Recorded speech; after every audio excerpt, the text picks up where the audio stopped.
It's gonna break. I know it is. I don't want it to.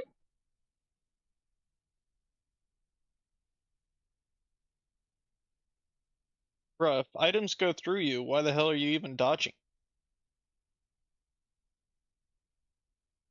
I'm tearing down this house for that.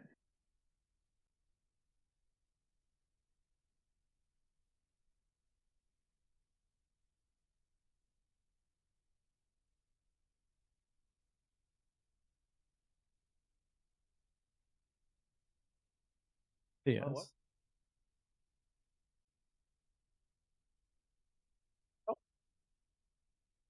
No, I'm right in front of them. I Yeah, don't this know gunpla who model that is like was. small, but I'm enjoying it so far. Good. And that's a spooky house. Oh my goodness.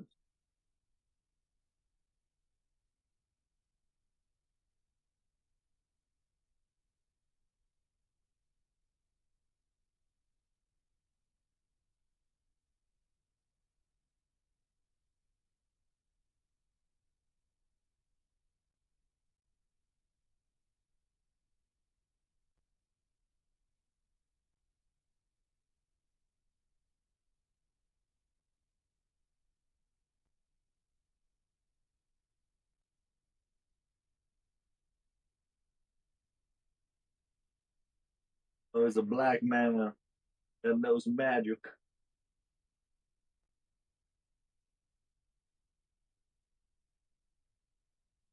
Can boot.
Something curse.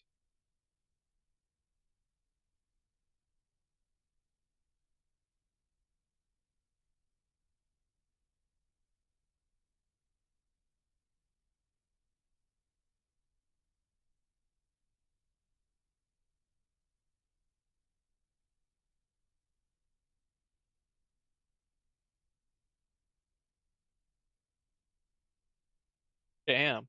Fucking Alfred with the sass. Alfred, being Alfred, baby. I'm glad like that. That was actually good.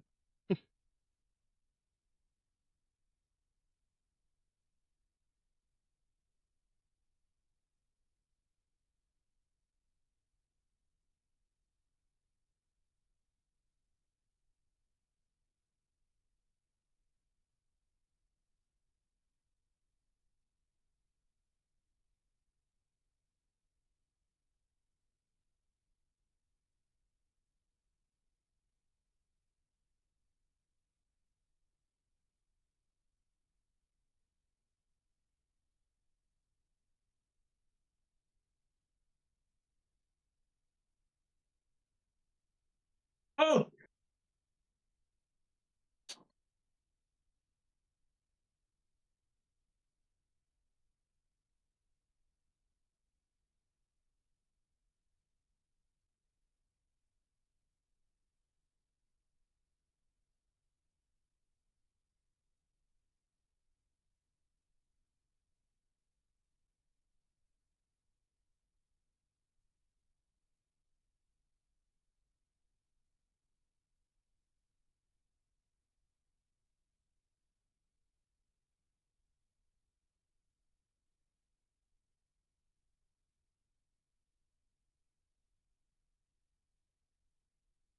Damn.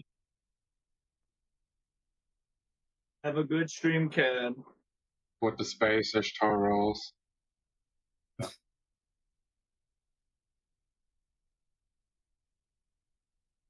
Good evening, everybody. How's it going? Okay. I just got the tweet out. Do me the favor. Go give that some love. You guys know I appreciate it. Grab you guys today's sauce here. Have a nice space ish tar rolls. Listen, everybody gonna be doing it. It's not even just me. Everybody gonna be doing it. Aaron, thank you for the 37. Appreciate it.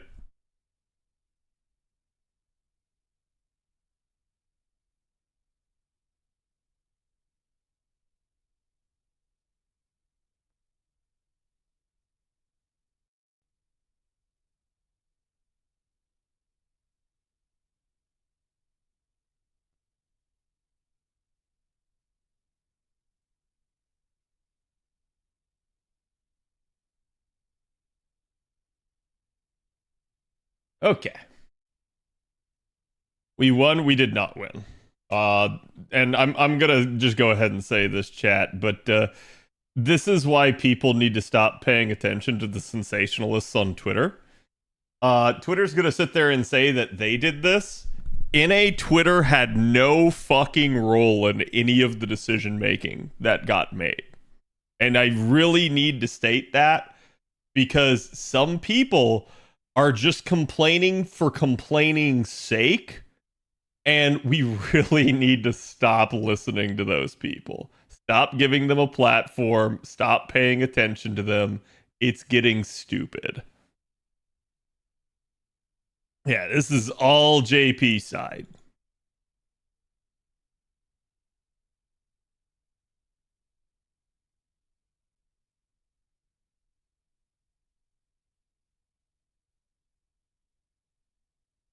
Okay, let me grab something here real fast.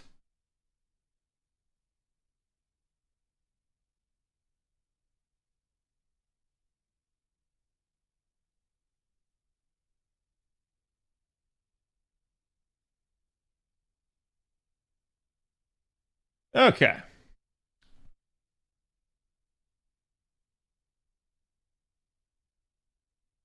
I believe we're good to go. So let's get this party started, chat. Hello, everybody. Oh, I am still stuck saluting you all from yesterday. I salute you, chat. Hello, everybody. How's it going? So, obviously, we got to start out today. Like before I ever even do the GSSRs and the summer space Eresh rolls, where we talk about the strengthenings, there's yet again another like big topic on the plate for today.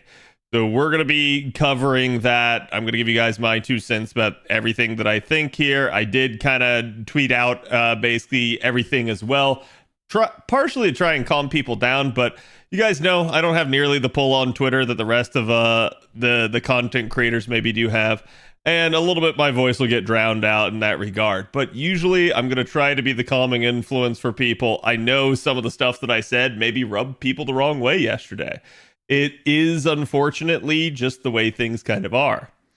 Part of that just has to do with the fact that some people at this point are what I would consider to be bad actors within the community.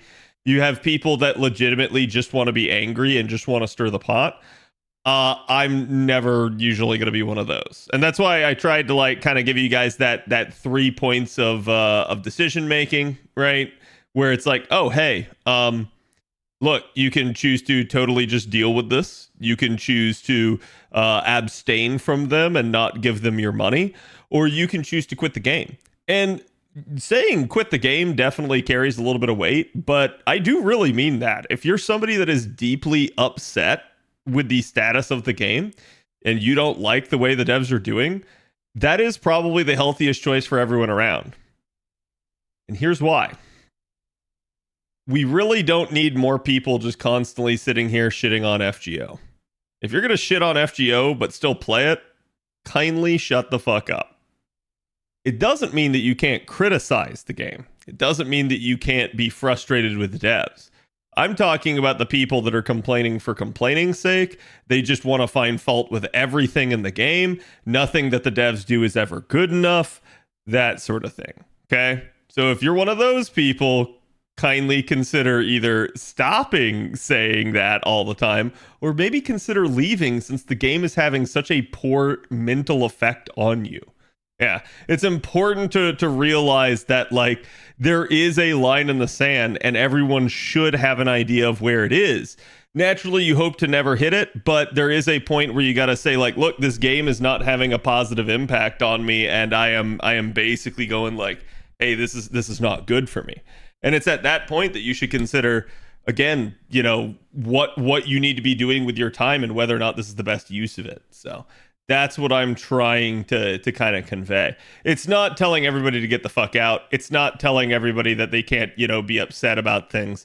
It's basically saying, don't feed the trolls, don't feed the haters. It's important to remain constructive with the criticism and focused with it. And that's kind of the thing that I was really trying to say, because I saw several people just the other day that were kind of just sitting there constantly dunking on the game and refusing to ever let any of it go.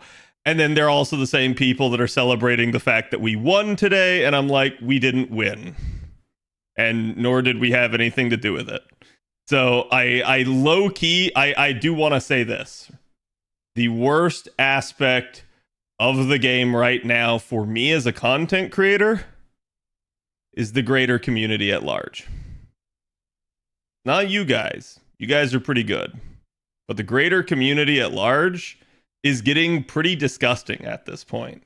And I really just don't care for them anymore.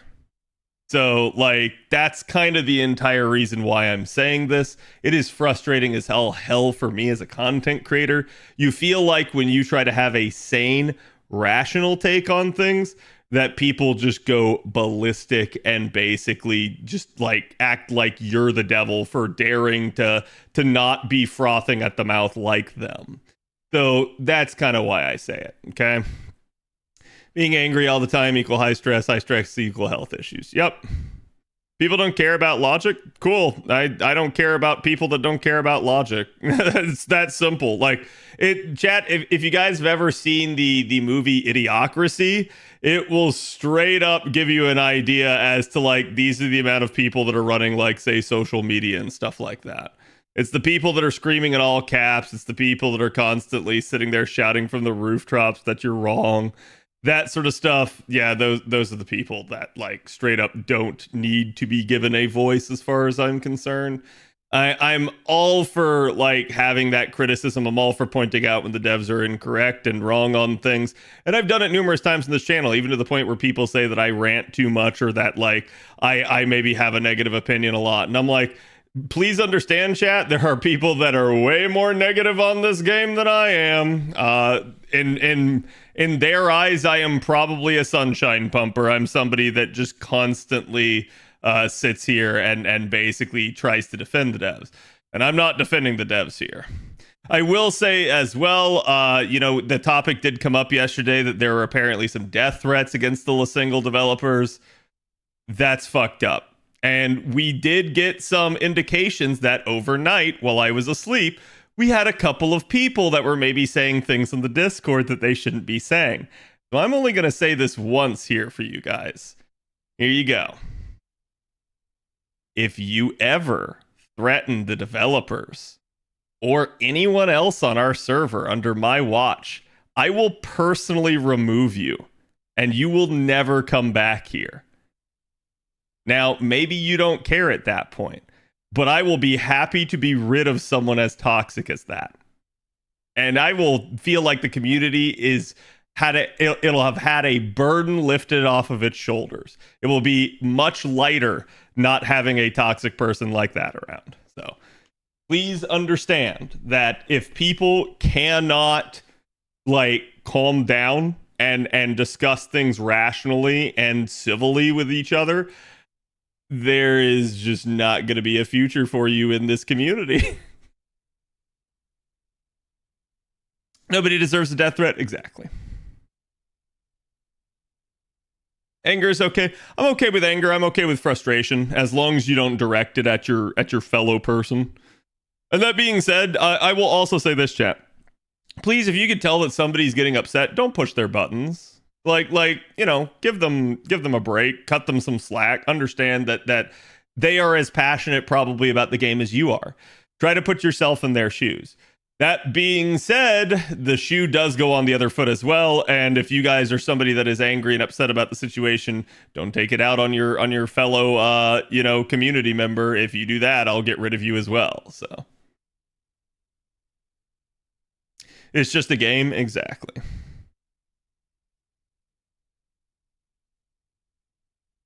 I don't think there is any coin fix plan. Oh no, I think we're 100% right on this.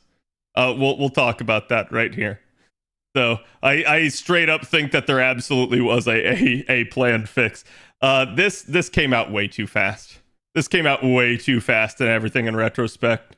But let's go ahead and talk about it. So let me switch screens here. Actually, hold on. There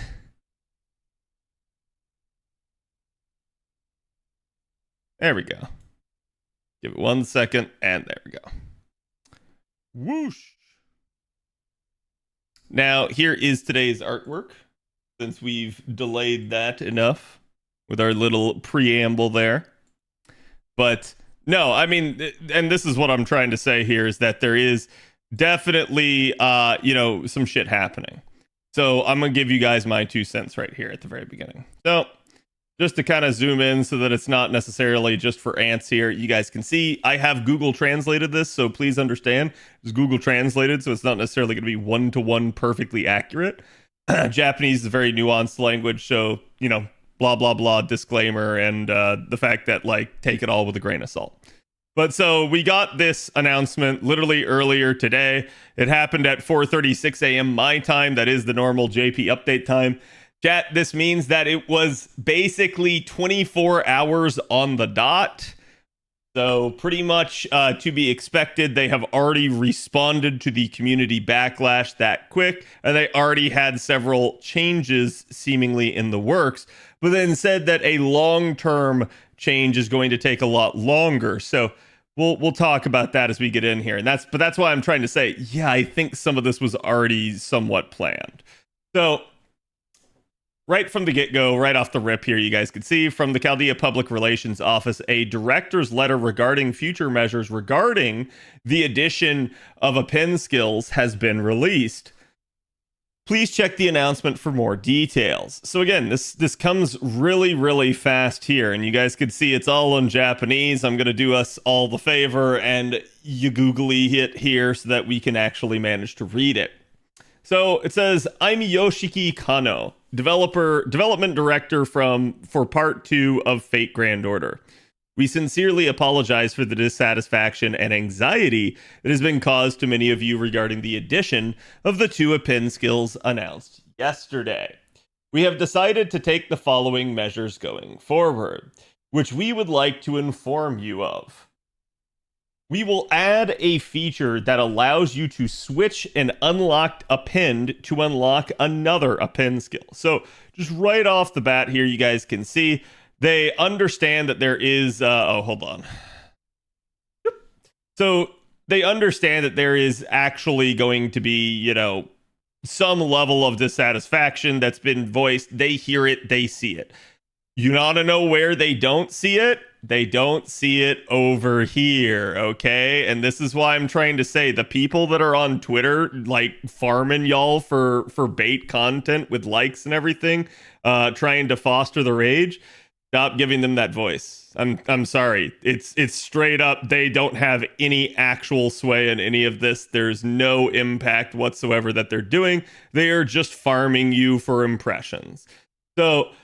and hear me out on this. While I understand it is important to voice our displeasure, I have seen repeated hammering. You guys saw, I gave you guys a tweet yesterday talking about the situation. It was one tweet. That's it. That's all I needed to say on the situation. Said my 2 cents. Did not need to keep going. Obviously, I'm going to get a little bit more nuanced with you guys here on stream because it's live content, and I can be a lot more nuanced here rather than in a limited Twitter post. But the whole point is I'm not trying to sit there and just farm that shit. I'm not trying to like froth the community and rile them up and try to get them to you know, like get even more upset over this. And that is what I see on this issue, by the way. That's why I'm saying I believe we have some bad actors at this point and we need to stop paying attention to them. NA doesn't have any impact on this. The NA anger is only going to be perceived perhaps by the localization staff on our end, and that's it. So taking a look at this, we can see, again, the very first feature is one that will allow you to switch an append skill to unlock another append skill. I want to be clear here. Y'all think there was no change? Y'all think none of this was planned? Why is it that they're not saying that this is going to take a long time? There is no such feature that exists in the game currently for this. None whatsoever. The closest thing we have is command code removers, which might be how they actually choose to do it. But yeah, no, this straight up had to actually be already in the works. Or they are making it such a priority that it's a priority at the expense of all other things currently in the works. So, we'll see. You will now be able to switch to unlocking other append skills while retaining the unlock level of an append that you have already unlocked. So that we're clear here, chat, what this means is that if you have append 1 at 0, append 2 at 10, and append 3 at 0, okay, that if you wanted to switch this to the third append, that it would instead change into append 1 at 0, append 2 at 0, and append 3 at 10. It's just you have the ability now to flip this over, okay? If you do this, if the append skill you want to switch is not unlocked, the append skill you want to switch from will return to level 1 and close state. So, what this means is that you could have a scenario where you have, let's say, append skill 1 at level 3, append skill 2 at level 10, and append skill basically like 3 at like level 5. And let's say you do the same switch again. This is basically going to become level 10. It will not necessarily relock this, but they're not telling us necessarily what this will be. Will it become level 5 or will it go back to level 1? I don't know. But they are saying that it will not relock itself if you do already have it. Because what they are saying here is that it will relock itself if you haven't unlocked it. So basically, TLDR, you can't use this to cheap your way into more coins. You can't use this to get multiple appends unlocked that you didn't already have. So it's going to preserve the status to some degree, at least from the unlocking standpoint.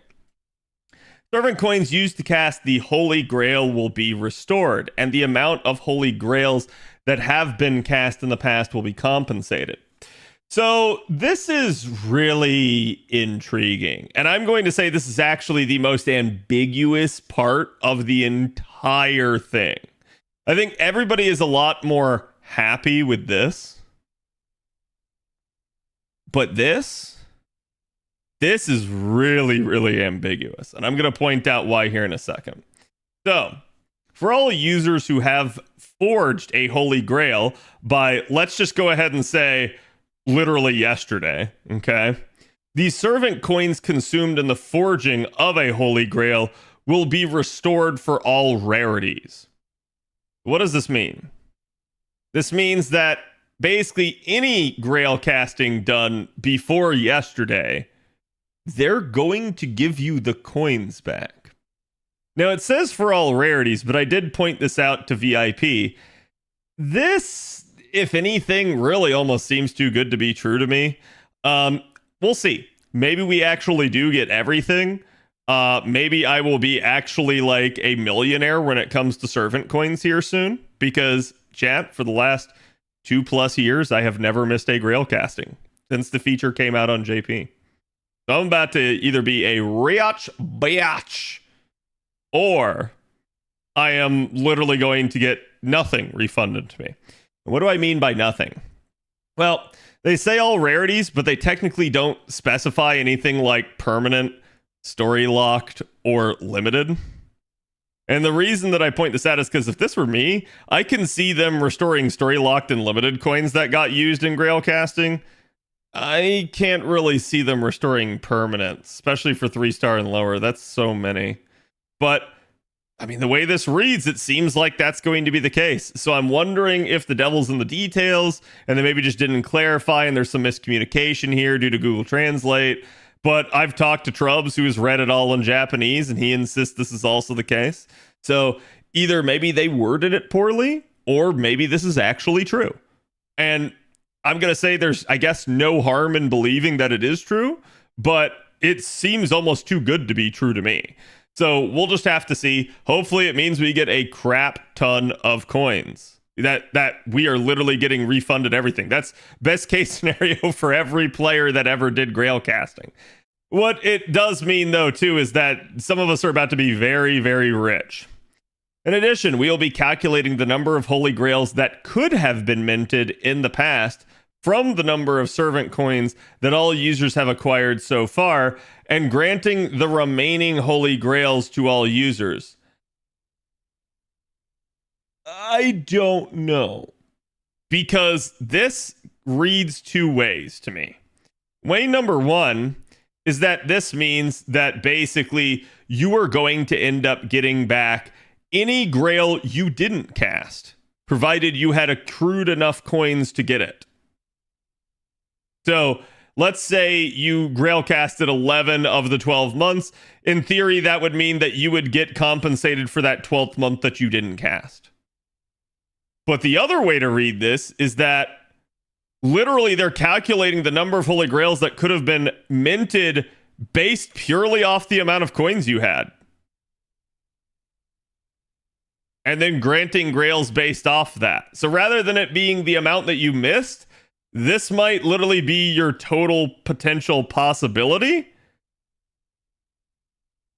Which means that I'm going to literally get back every grail that I ever cast, as well as all the coins that I ever cast. Which means I'm about to become grail rich as well. That would be a lot of grails. Yeah, that's why I'm saying, chat, like, this almost sounds too good to be true to me. Sounds crazy, sounds amazing, but let's see. Okay? Like this is wild, and the reason I'm trying to tell you this is to temper some of this. I don't want you guys to get like frothing at the mouth angry when all of a sudden this comes out and it's like, oh, it's actually just the grails that you were missing. Right? Because to me that seems much more reasonable rather than we're literally just going to compensate you for every potential possible grail. That seems like wild. Especially for someone like me who did every single grail casting. You're literally doubling the amount of grails. Instead of printing 2 grails every month, it would have been the equivalent of if I had printed 4 every month and I managed to get back all of the coins because there was no coin cost. So that means that I would have all the potential to print even more grails into the future. I would functionally, for the cost of printing 2 grails, be getting 6 grails instead. Because I'd be getting the 2 that I originally printed, the doubling up of that, and because I get all my coins back, I would get the potential to cast 2 more. I'm like, that's wild. That's just actually wild, if that is the way that works. I read it as unused grail coins will be added as grails. So example, if you had 10,000 coins in total and used 20,000 for casting, or used 2,000 for casting, that it give you grails worth 8,000. Yeah, I mean, I have no idea, right? Like this sort of thing is I can't tell you the answer because they don't go into enough details here.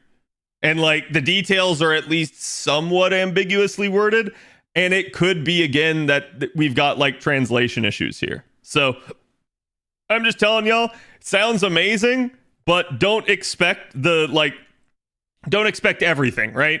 Expect that it's going to be less than this somehow and that we've misunderstood this. I think that's the safer play so that we don't all get crazy upset whenever this does get implemented. And you can see they did even correct a typo here. So it says, we will respond to these requests as soon as possible after we are ready. We intend to prioritize new features that require them. But since we are also simultaneously preparing for various events, we ask for your understanding that it may take several months.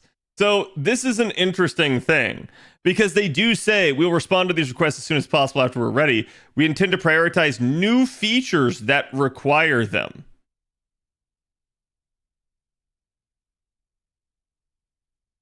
This is not, hey, we're coming up with a new feature for it. We're prioritizing these features. As in, there already was something planned here, is how I read that. But they are saying, yeah, like, look, our load is busy and we don't have the dev staff. I'm going to take a slight moment here to make a brief aside that this is the singular most crazy thing that I've ever seen that indicates that the development staff just does not have the manpower. This is straight up them admitting they don't have the manpower. And I think this has been an obvious thing here. I think we've always kind of known this. So it's like, regardless of what their plan and their intentions were, being able to actually enact it may have been another issue entirely. I do think this is pretty nuts. As an apology, we'll be distributing 120 Saint Courts to all users. This is like actually crazy to me. They just came out and they just slapped probably the most generous reward they've ever given. Like, chat, for reference, when we have 4 hours of maintenance, we usually get 4 courts. Okay?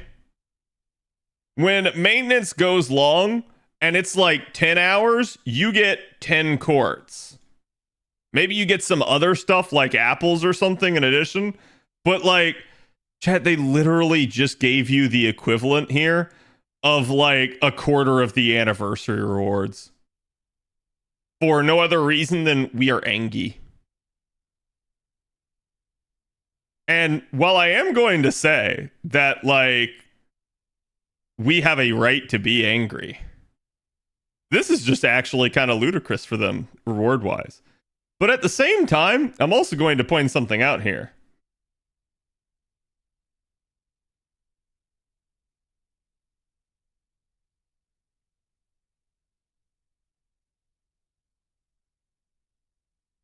That's what this is. It's absolutely a bribe.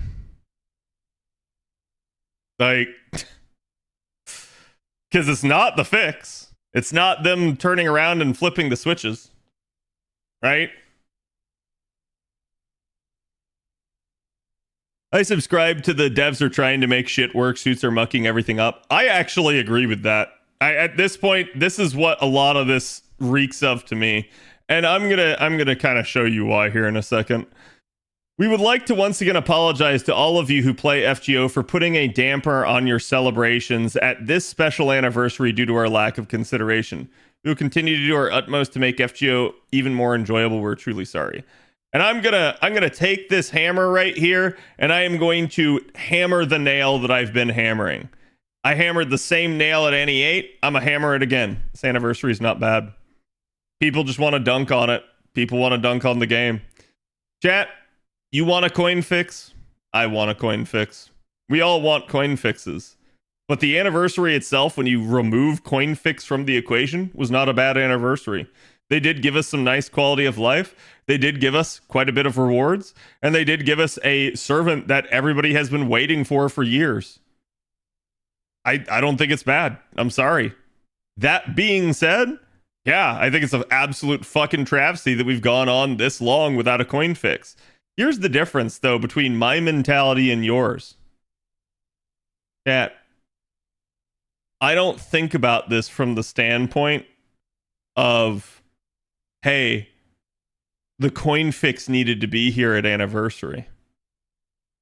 I think about this from the standpoint of, it is yet another day This is day like 900 without a coin fix. My day counter keeps going up every fucking day. Anniversary is just another day. They can give us this fix at any moment. It does not have to be here.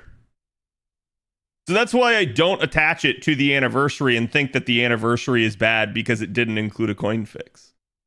Because we're already 3 years overdue. That's the reason that I keep pointing this out to y'all. Like, we needed a coin fix the day the append system came out. And that counter has been counting ever since. Okay?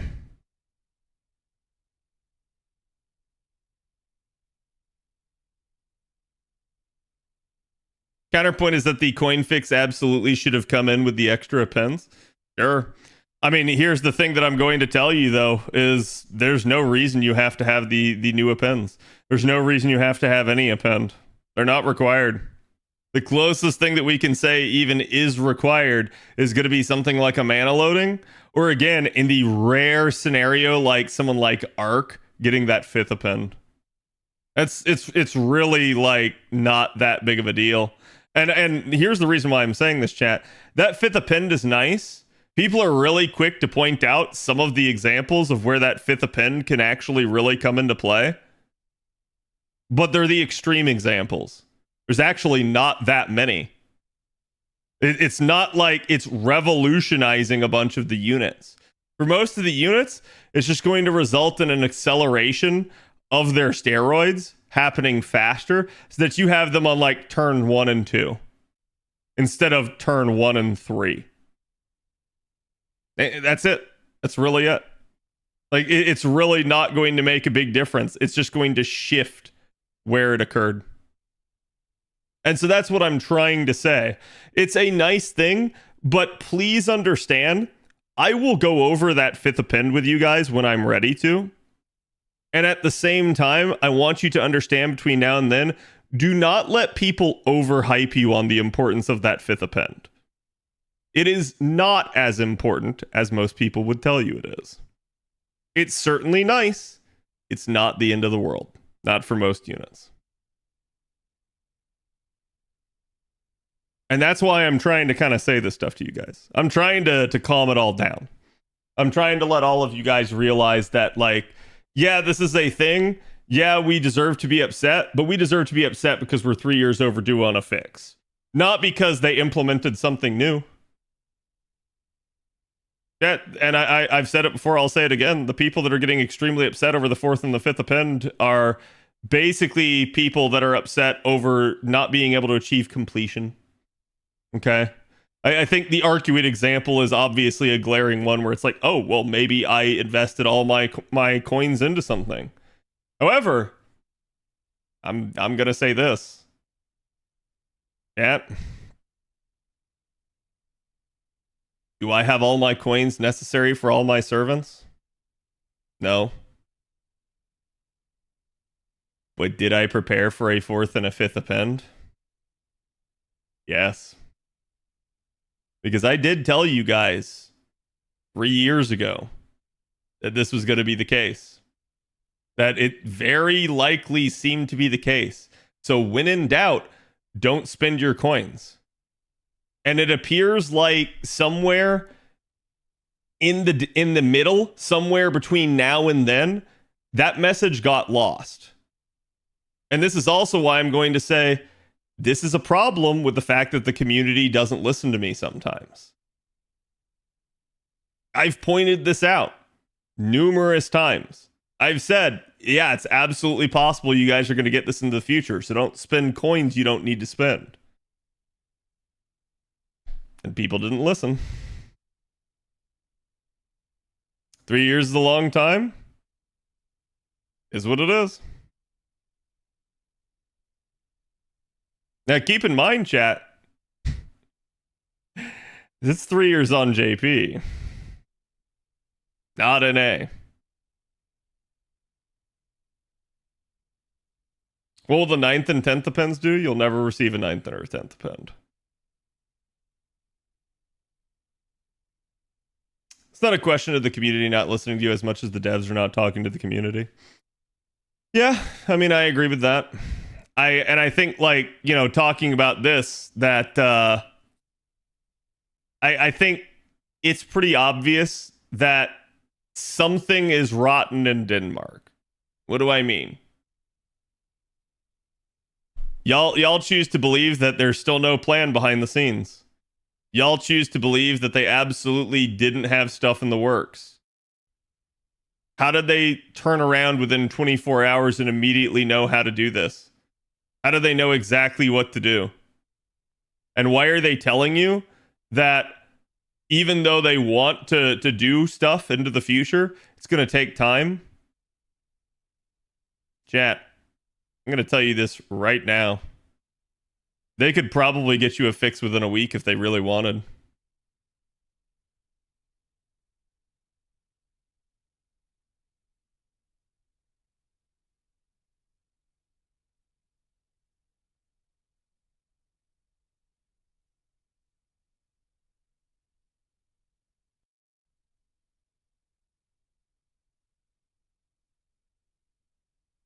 Exhibit A, chat, for the defense.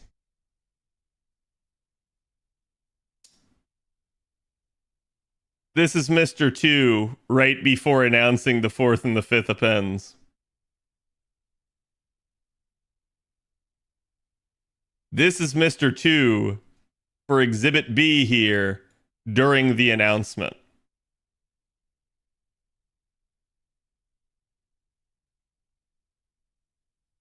This man is in pain.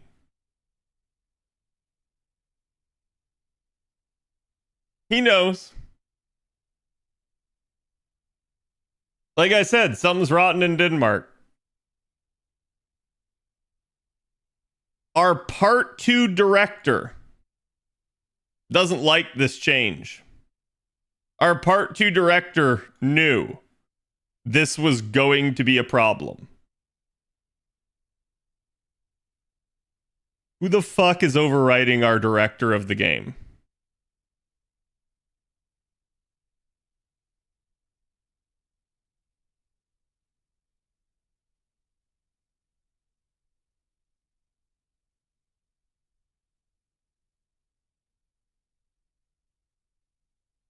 So, does Mr. 2 lie?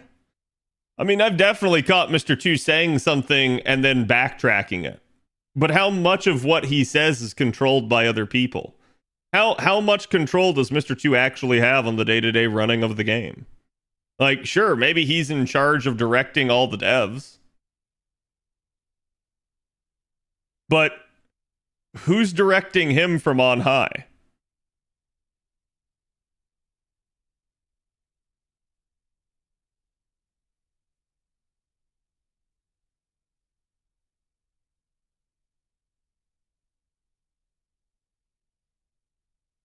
And that's the reason why I'm bringing this up. Yeah, it's a still. And I guarantee if you go back and watch the video, he'll start to smile again afterwards. But I think he knew. I think he straight up knew. When he was looking at that screen and he knew that slide was next, he knew how that was going to go. Chad, it wasn't 24 hours before they responded to this. I'm going to give them kudos in 2 ways. One, I'm going to give them kudos for having the balls to actually reverse course. 2, I'm going to give them kudos for the speed at which they responded to this. And this is the shocking one to me. Very few are the companies that will do number 1. I've yet to see one that does number 2. Like, the closest thing that I can think of was like Helldivers when they were firing on all cylinders. Or Baldur's Gate when they immediately had a fix basically for a patch. And each one of them was very robust and like, how should I put this? Like, very integrated studios that were 100% all lockstep on the same thing and getting it out, right? We usually don't see this nowadays. So.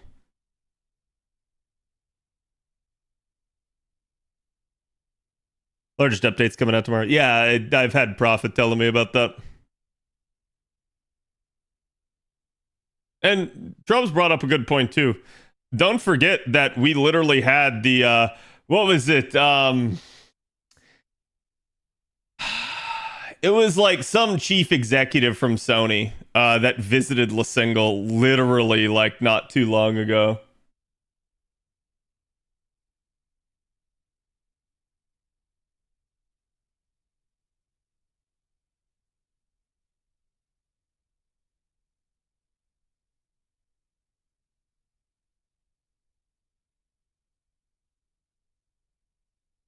Just a week or two ago? Yeah.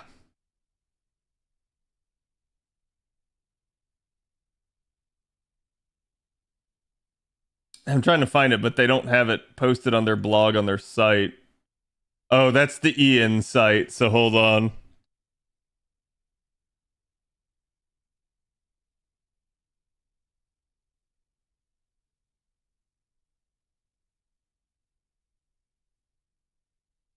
Yeah, here we go. Here we go.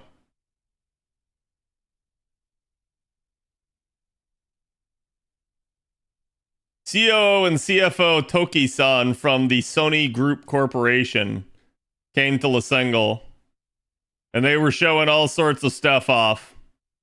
I didn't really report on it at the time because there was not very much actual info from this, but it is definitely an intriguing thing. And supposedly they showed him all sorts of stuff, including upcoming projects. So I will say, to some degree, the man doesn't exactly look pleased, but I also understand that it's like it's his job to investigate, and they're gonna try and wine and dine him, and it's his job to not be like kind of caught up in that. And the interesting part about this is he basically, like, we ended up using this to try and stump for new people coming into the game, right? Did you rinse that off? Yeah. Look at Sony's recent games and how bad those are failing. They kind of need the FGO money so they can continue to make revenue. Yeah, and while I understand that, I'm just like, what the fuck? Get more people in here. Use the connections that you have, Sony, and actually like get people in.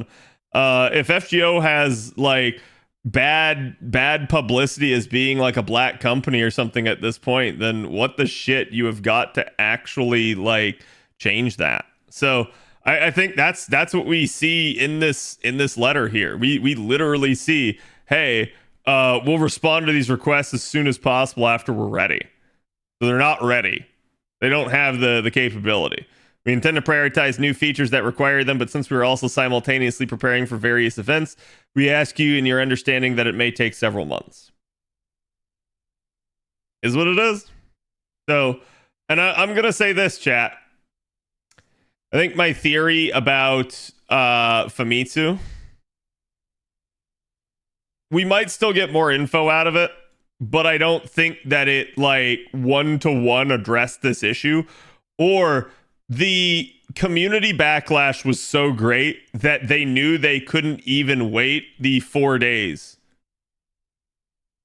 until the interview from that came out. And I think this is the truth of the matter. I think that's why you saw a response within 24 hours. They knew. They knew. When is Famitsu? Famitsu will be on August 8th. Which may be the 7th our time. I've got to look into that. I'll talk with Trubs about that with you guys.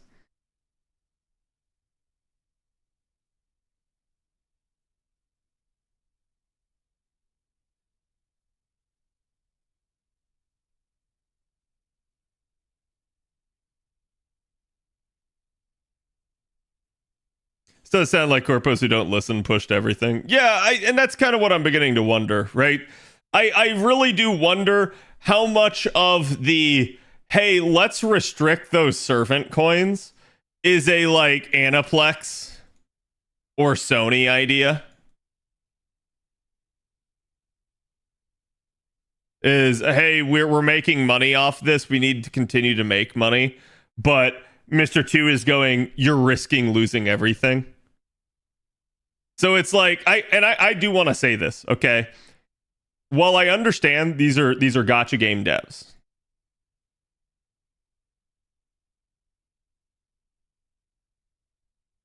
please keep in mind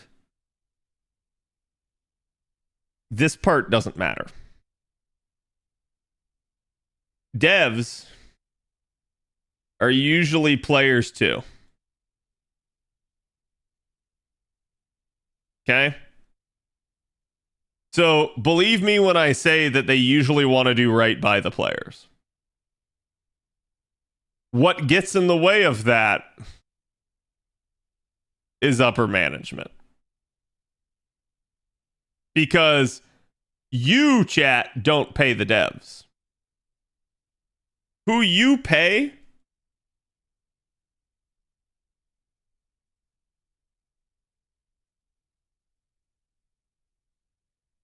just so that we're a little bit more clear here. Who you pay is you pay upper management. And upper management pays the devs.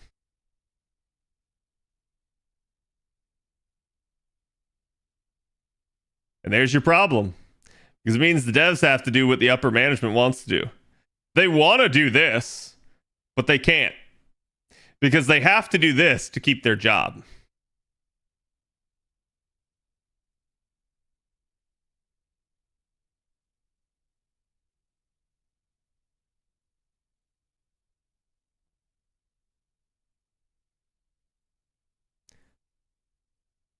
Bane of every company out there. Yep. Yeah, I mean, you'll look. All the companies that are run well have upper management that's involved and actually like trying to understand and cares. And they're not just about making the next dollar. Every good company out there is like that. All the companies that only care about money, they're all the scummy ones at this point.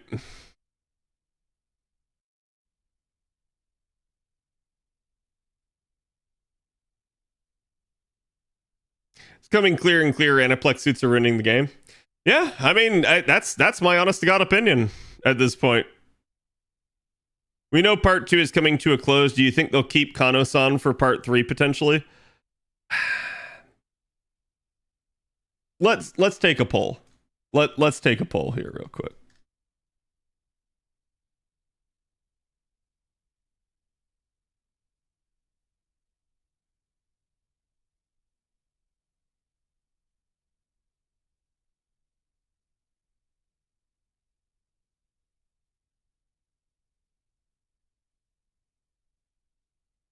Okay.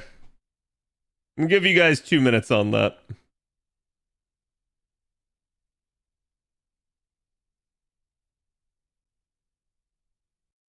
I can't do it on YouTube here, I don't think. Hold on.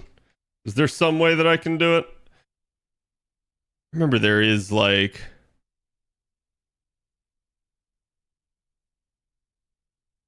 invalid parameters.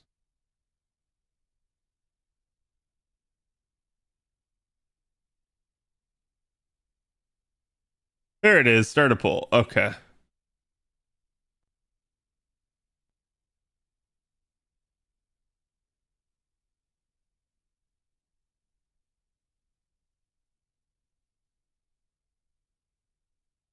All right. There you go, YouTube. There's your version of the poll. I legitimately, before I give you guys my 2 cents on it, I want to hear what chat has to say. I want to hear and listen to you guys. Okay.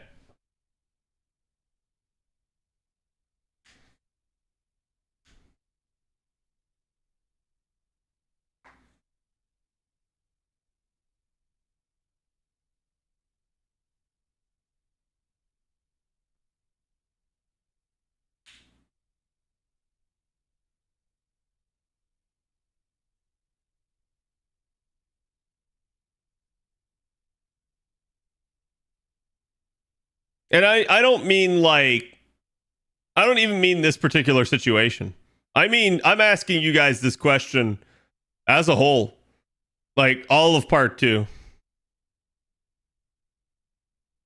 Like this is your job review of Mr. 2.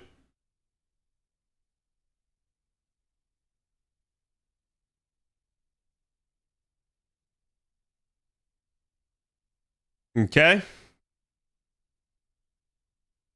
So Twitch thinks that and I'll go ahead and end it here on YouTube as well. So Twitch thinks that that basically 73% of you think that yes, Mr. 2 is doing a good job. 19% of you think that that's a maybe. And only 7% of you think that he's doing bad. YouTube, the numbers are a lot different. YouTube, the numbers are 46 yes, 35% maybe, 17% no. So Twitch is a lot, I'm just going to say more like content with him, and YouTube is less. I can easily see why. I think my Twitch community has been the community that's been with me longer. I think you guys have heard my statements on the development side of things a lot more in the past. Whereas YouTube, you guys have only been streaming to you for a little bit of time here still.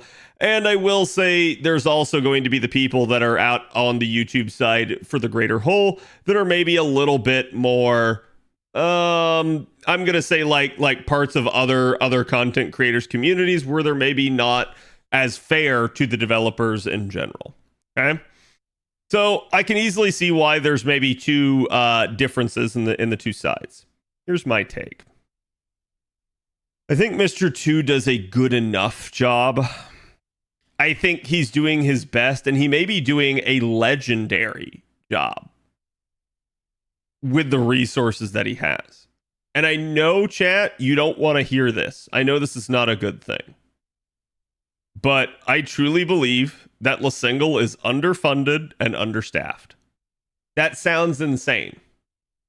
This game has made over $1 billion. How could this company be underfunded and understaffed? The reality is exactly like I said right there. That money is going to Papa Sony and Aniplex. That money is not going to LaSingle. And then LaSingle is getting a cut of it depending on the amount of budget they allow it to have. Okay? So it's probably not even a percentage-based relationship. It is probably purely based off the amount of budget they allow LaSingle to have. That's a problem. That's why I say, like, Mr. 2 may actually be goated and you don't even realize it. He may actually be doing the best job of MacGyvering a god tier game together with toothpicks and glue and bubble gum and paper clips. But it may also be that Mr. 2 is inadequate and inept. I'm going to say this. All my years of watching FGO, and how it's conducted itself, seeing the way that it has been, I don't think the issue's Mr. 2. I really don't. I think Mr. 2 does a bang-up job, and I think he is at least smart with how he normally does conduct himself. Chat, this could have just been a press release. This could have just been a press release saying, hey, we hear you, and here's compensation. This isn't. This is a director's letter. This is a personal address from Mr. 2. Mr. 2 threw himself out on an island and took one for the team. Okay? So do understand that. I think that shows the sign of a good leader. I think that shows that he at least understands the community. And this is something that I think I have seen numerous times over. I think I have seen that Mr. 2 absolutely does understand the community and has been this way for a long time. So then why don't we get the changes? Why don't we get what we want? I don't know. I don't have that answer for you. If we have a developer, a lead director that seemingly knows exactly what he's doing, why aren't we getting the things that we need? I don't know. I don't have that answer for you. I wish I do. I really wish that, even as a content creator, that Aniplex would be more open to this sort of thing. That they would maybe establish relationships with us and there would be more of a direct line of communication. Because it's people like me that end up having to answer all of your questions. I have to sit here and take a lot of the community's like vitriol and brunt sometimes when the developers themselves do dumb shit. But it may not even be on the developers. The developer's hand may be forced. So that is the issue at play. And this is why I say, like, usually in general, I don't think the developers are the bad guys. I think they get forced to do bad things by the people that are paying their paycheck. Now, here's the thing. It may be possible that we need a change at the top for that to happen. But chat, I'm going to say if it's true, if it's really a Sony and Aniplex issue, it does not matter who you put as lead dev. They will continue to do bad if the issue is here. So we don't really know, and I don't think we necessarily will ever know. But I will say this. One thing's for sure. There is something that they desperately care about. And that's how you make your voice heard. Threatening to quit. Threatening to withhold money from your wallet. That's how you get them to pay attention. Upper management would need to see the change for changes to occur. Yep. And I think this is exactly why you see this. Less than 24 hours later, chat, they pay attention. At least to their JP community. They don't pay a lick of attention to the NA community. But they at least pay attention to their JP community because Mr. 2 knew. He knew this was a problem. That's what I take away from this. Okay? So I'll say this. This is a good start. I'm happy to see this. Let's pay attention. Let's see if it gets mentioned at all at the Famitsu article. Let's see what happens with a 30 million downloads campaign. So I still got the same mantra for you guys as yesterday. Okay? Patience. Patience, Padawan. You can be upset. You can be critical of them and their decisions. But let's see. Let's see where it goes. Hold them to being honest to us and be clear and concise as to what you want. Do you want the ability to farm coins? Do you want the ability to acquire more coins without, something like Bond or without something like gacha? Okay? I think these are your two sources right now. This is not good enough. I don't care the changes they want to make on this end. The coin system needs to get fixed in another way. That's my 2 cents. That's what I want. And I can come up with numerous reasons why. Maybe we'll do a video on it. Okay? But that's what I'm trying to say.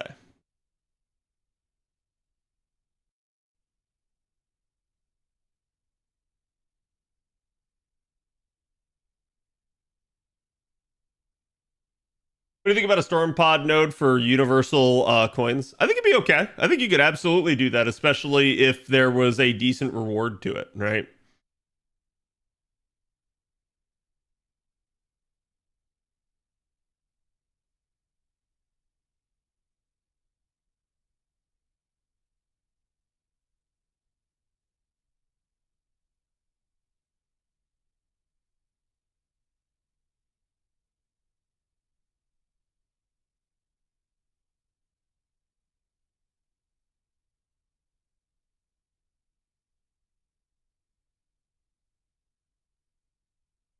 Let's see how people still think the 30 million download campaign is going to bring a fix.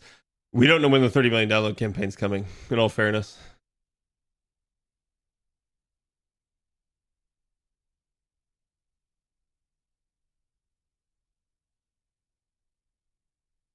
And I do want to say something because I did see this just scroll through chat a little bit earlier. Chat, remember your 3 options.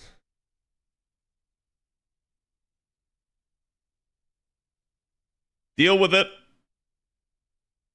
No more money. Or quit. If you're saying right now that you're done with this, if you're saying that you're not going to take it anymore, there's the door. And I'm dead serious. I think this is the best solution for everybody. Do me this favor. If you're at this point, quit. Do not keep sitting around and complaining within the community. Because it's been my honest to God opinion, if you're at that point, it's better for you and everybody that still cares about the game. Okay? I'm not telling every single one of you guys to quit. I'm saying if you're at the point where you're saying you're not going to take it anymore and that you're done, that's the best solution for everybody involved. And I really do mean that.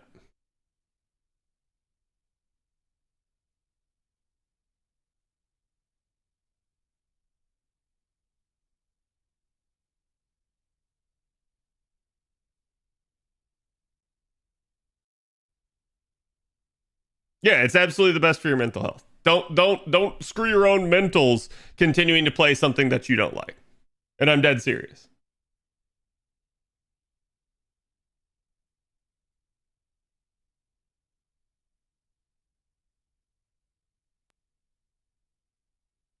You can also take a break and come back. Yeah, it's a thing. It's absolutely a thing. I'm just saying there's no good that will come from stewing and festering and letting this get worse in your brain. Right? At that point, it's a good idea. Go touch some grass. Go take a chill pill. Go calm down. Right? I'm saying that for literally everyone involved. Okay. So that was Mr. 2's letter. We spent a long time on that, but look, I can't get more in depth on that than I already did. So let's go ahead and let's log on in here.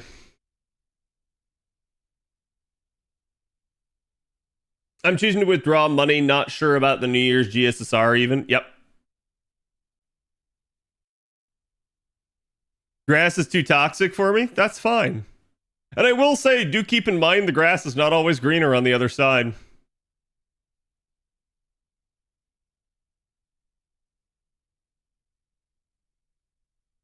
Yeah, did you see the Saber upgrade? Yeah, it wasn't Saber, right? The only copium I still have left on that is maybe we get some upgrades for the Fate Stay Night launch. We'll see, right? They've done that before in the past. Maybe they do it again. What do I gotta do here? I can almost guarantee I've got to use some I've dropped games when I felt like they became too predatory. FGO way ain't there compared to the ones I've dropped, but it's still fun to play. Yeah, I agree with that. Like, I think the coin system is what it is, but I think everybody is also letting everybody else whip them into a frenzy about this. And here's what I'm going to say about this chat. Why y'all care about perfecting a unit? Okay? And I'm dead serious on this, right? Like, it's just as stupid as rolling like NP6, rolling NP8. Stop. You're feeding into it. I've told you guys you can get the majority of the content done in this game with MP1 and MP2. That's it. Really don't need it. Like, stop putting so much stock in that.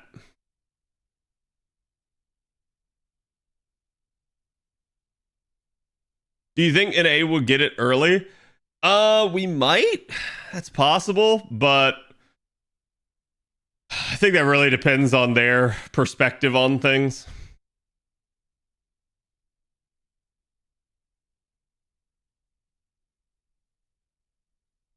I really don't like that argument. Which argument?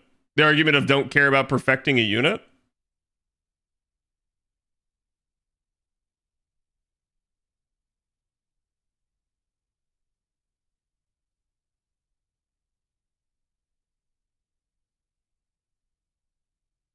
Did I burn all my coins on an A? No. No, that's just dumb. There's still copium for Buntory. Yeah.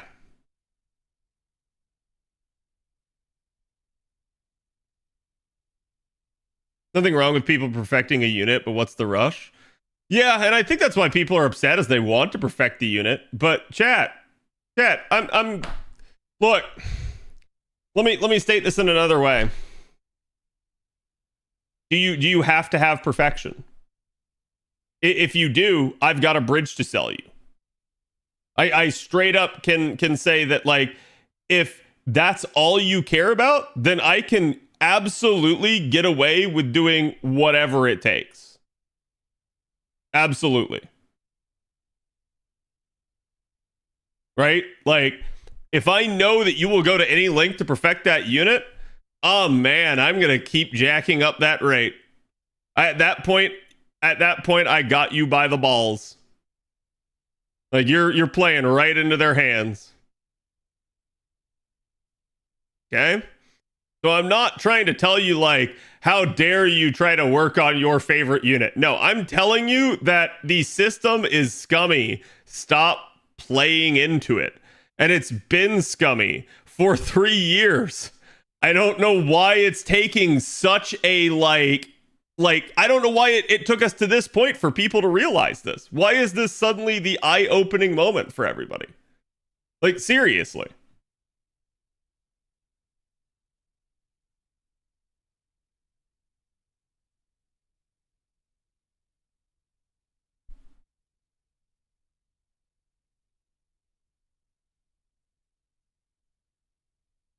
Because MP8 was just too toxic? NP6 was too toxic!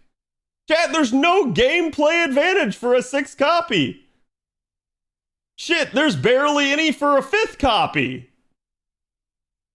You got like 2.5% more damage.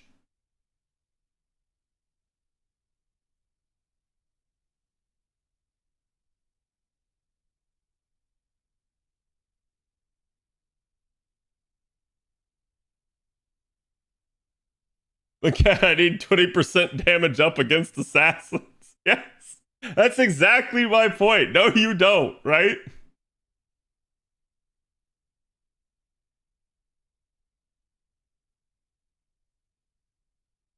Yeah, they never have been. No, I've never been a fan of going for all the appends, and I've pointed out for a long time, like, the third append is just trash in most units' cases.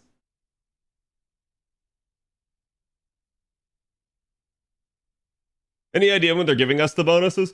No, I mean, they've said that it's going to take a while. I assume you're going to receive the 120 quartz, like, very fast here. If we didn't already, I didn't actually check the mailbox. But, and by the way, chat, we still have to do rolls. I'm just trying to get my AP spent down. But no, I mean, like, it's a thing. Right? Like, it's always been the case. I don't know why this is difficult for people to be able to perceive. And I've been telling you guys this for a long time. So I can only assume one of two things. Y'all either been listening to people and getting baited, or your own greed got in the way. One of these two. I'm sorry, it's the truth. If you were sitting there trying to roll for 6 copies and stuff like that, you should have known. I absolutely have told you guys this. It's a topic that comes up weekly on the channel.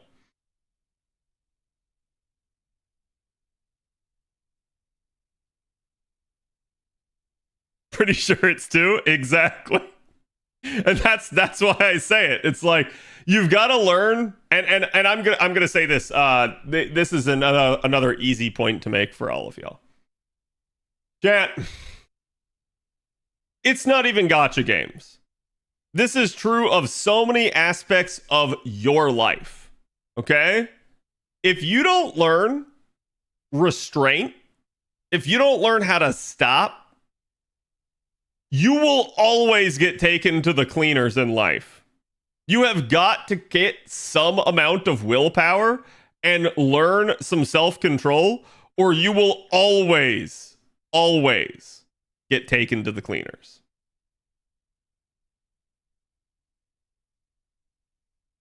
Be adult, done. Yes.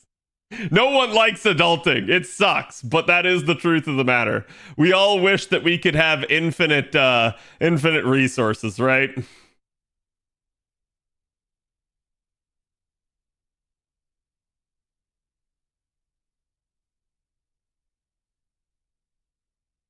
Be an adult and hold back. Yeah, 100%. And here's the thing. So y'all just watched as I told someone to quit the game. Okay? I was not telling them that out of malice. I was telling them that out of their own, like what was best for them. What if I told you that's not the first time I've done that? What if I told you guys that I've done that with many people over the years? And I've not told them that because I wanted to screw over FGO.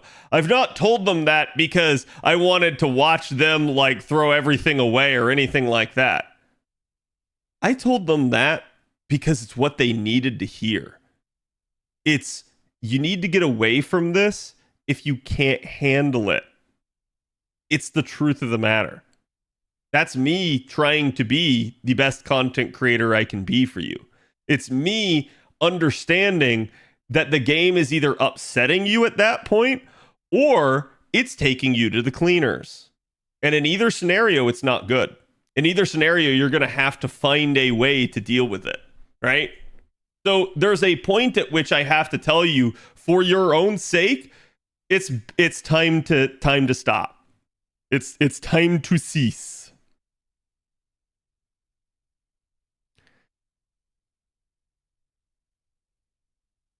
Nah, I'm good, Grindstat. Yep. Think about Sony's poor bottom line. Yeah, and I'm not telling everybody to quit or anything like that. If you guys enjoy FGO, please continue to play it, right? Like, obviously that benefits me if I say that, but I will always try to put you as a human being and your welfare before any other consideration. That's my promise to you, okay? I'm not gonna sit there and be like, oh yeah, no, y'all need to start like throwing mad money on me or anything like that.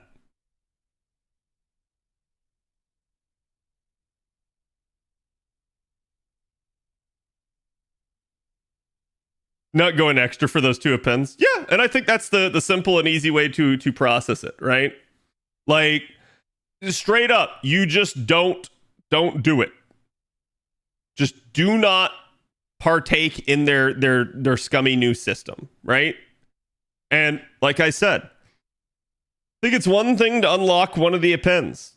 Most units can do that, at least if we're talking a 5-star. 4 stars, 3 stars, yeah, we're starting to get into that hairy category there where the coins are really dickish, but it is what it is, okay? But you want to unlock one append, you want to make it the mana loading or the cooldown reduction, go for it. You want to make it the crit damage because it's a, like, you know, soloing unit or something, go for it. Trying to do them all? That's not financially sound. Not for most of you. Please like and subscribe. Yes. Yeah. I'm terrible at self-promotion. I'm sorry. But no, it's the truth of the matter, right? Like, you've got to absolutely prioritize yourself and your own well-being. It's what we mean when we say gacha responsibly. It's what we mean when we tell you guys, like, hey, make sure you're not burning yourself out. Make sure you're taking care of yourself. You can't help anyone. You can't do anything for anyone else unless you yourself have your own ship righted.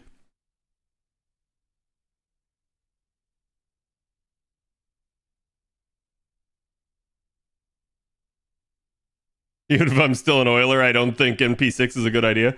Listen, chat, rich people usually don't get rich by being idiots. Because, again, there's no faster way to part a fool from his money than him being a fool, right? Like, straight up, if the guy that has millions of dollars is a total fucking idiot, you're going to end up getting money out of him. And it's the same thing here too. So it's like, if you're rich, odds are you're rich for a reason, and you made money by your own savvy at some point, and you at least know a bad deal when you see one. That's a bad deal. Mr. T had it right. I pity the fool. Exactly.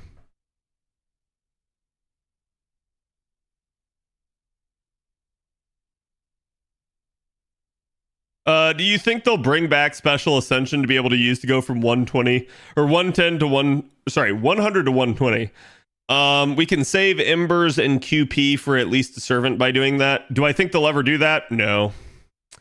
I think the only way that I could see something like that is that they eventually raise the level cap, and I'm not sure that sort of thing's coming.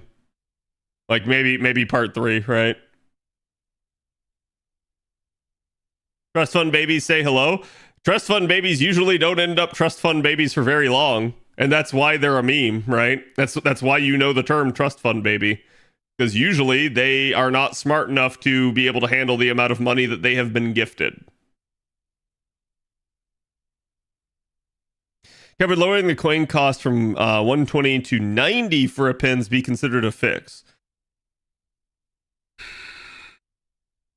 No. Not in my eyes, at least.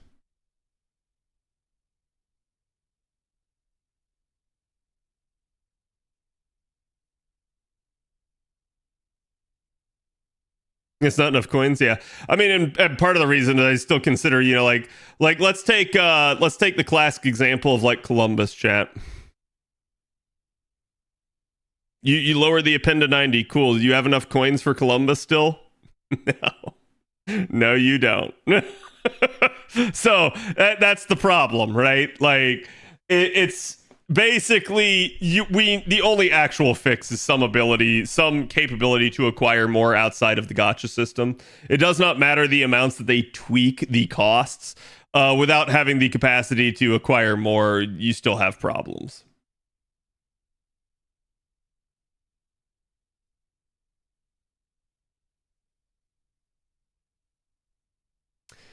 I'm gonna remind me to put up my Summer Scotty tomorrow. Because I'm definitely noticing a bunch of other people not having theirs up. Or at least not with the 15% bond C. Does Charlie need double Summer Scotty, or is Scotty and Summer Scotty with Oberon enough to Black Grail loop? I mean, you could definitely use OG Scotty with him. That's not an issue. Like, I was using OG Scotty before I was using Summer Scotty with him. My only deal here is I don't have his skills max because I'm literally farming the resources for him right now. I put Charlie on the back burner because I already had an NP5 Okitan, so it was not a big deal for me to get him. What if they added a coin converter where you can convert a certain amount of lower rarity coins into higher rarity? No, that would be bad as well because that would hamper the ability to grail cast on a monthly basis still. Grail casting is supposed to be a coin sink. It's supposed to be the ability to remove coins. What you're proposing is a secondary coin sink that does not actually like include, you know, hey, like this is actually like your ability to spend in the system, right? You're not spending in the system, you're losing by virtue of conversion. It's the same way that grail casting works. You're converting into a grail. Summer Scotty is currently evading me is why I'm asking. Thank you as always. Yeah, no, it's all good. You can definitely make a lot of the quick units work without Summer Scotty. Summer Scotty just usually represents a sort of quality of life improvement for quick units. And having both her and original Scotty is very nice.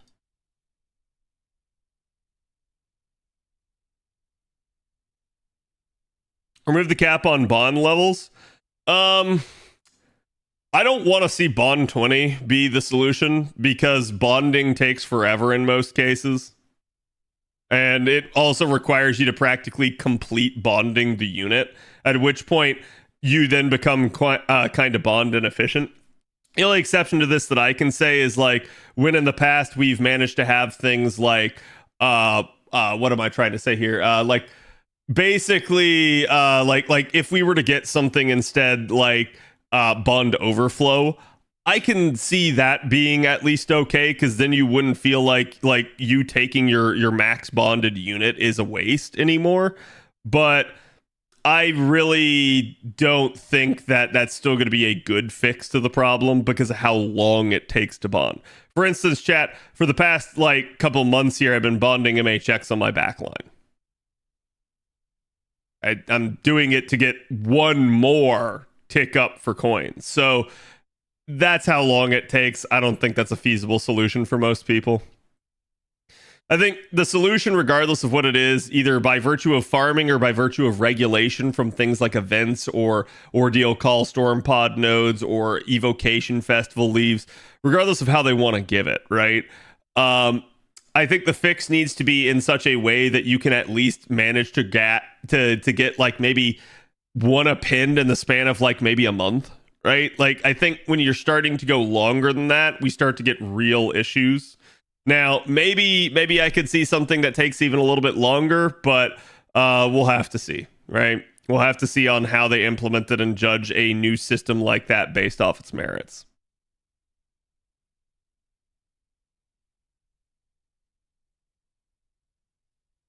Is this the most backlash FGO has received since its inception in 9 years? No. Can you recall any similar incidents? Yes, year one. I just don't think they're going to allow us to farm coins. I think it's what we need to demand. I'm sorry, I think that's the truth. Like, I think to a degree we need to stay with that fire lit under us until we get that.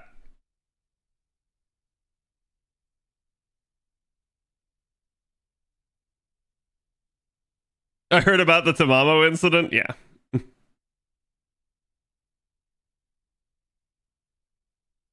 About daily quests, mana prisms. Yeah, that's what I'm saying. Is like they can add other stuff. And that's what I'm saying. Is like if they don't want to give you like so for instance, chat, there's let's say they put in like training grounds and they put coins in that. Those are technically infinitely farmable though. Let's say they did lotto boxes. Those are infinitely farmable. You don't always have a lotto, but when you do have a lotto, there is no limit to the amount that you can farm, right? So that's what I'm saying. Those are sources of like infinite farms. I'm saying there's two ways they can go about it. We can get a farm from like option 1, where, how do I put this? Basically like option 1, you just perpetually are sitting there popping apples and quartz until you get everything that you need. But then eventually the player ends up like meeting all of their needs and suddenly has no more goals again.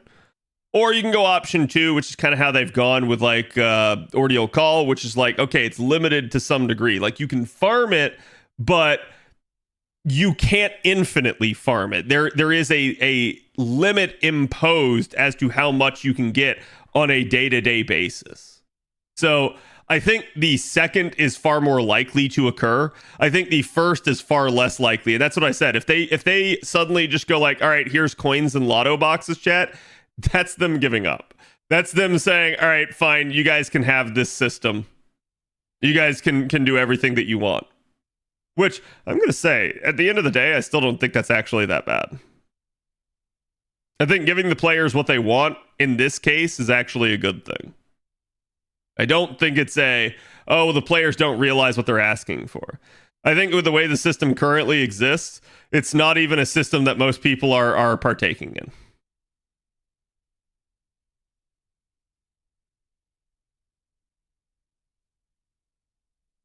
And I think that's the issue that they fundamentally run into. And what do I mean by that?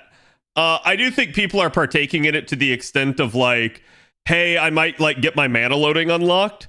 I don't think people are partaking in it to the extent of, hey, I'm totally gonna whale and get like all of my appends unlocked and like 120 my unit and stuff. I think you do have content creators that do that. I think you do have whales that do that, but I think your average player is just noping the fuck out. They're not feeding that system. And after they get that one singular append done, they just go like, all right, it is what it is. And that's what I'm saying. I don't think they're partaking in the system beyond that. So it's failing if their idea is to give players long-term goals to work on.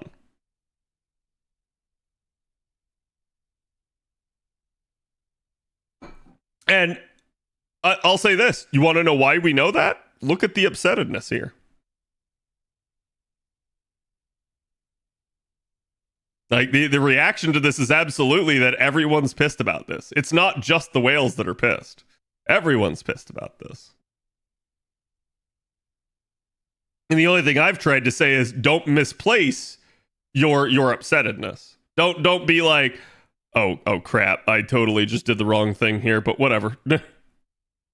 Don't sit there and get upset over like, oh hey, they added 2 new appends to the game. Honestly, if we get a coin fix, 2 new appends is great. Like, I love that. That's more things for me to work on. It's more ways for me to improve my unit and to make them better. That's awesome. Give me more stuff to do in the game. But without the fix to coins, that's why people are upset. So like I said, at the root of everything, everyone seems to be like scapegoating other things. The truth of the matter is just it's the fact that you don't have a coin fix. If you have a coin fix, all of this problem goes away. Every issue that we kind of have with this system is gone if you can farm coins.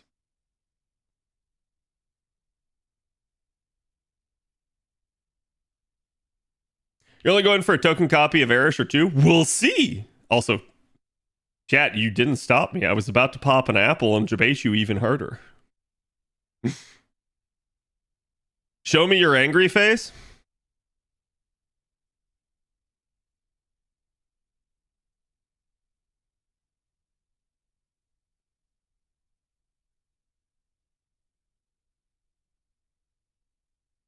There. Yeah, it's difficult for my face to kind of be angry in that regard. Oh, here's my angry face.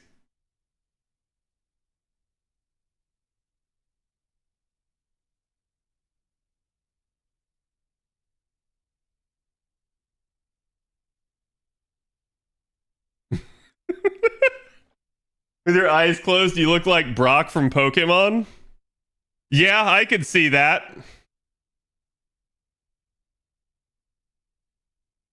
Or like a character from that old like cartoon show Gargoyles.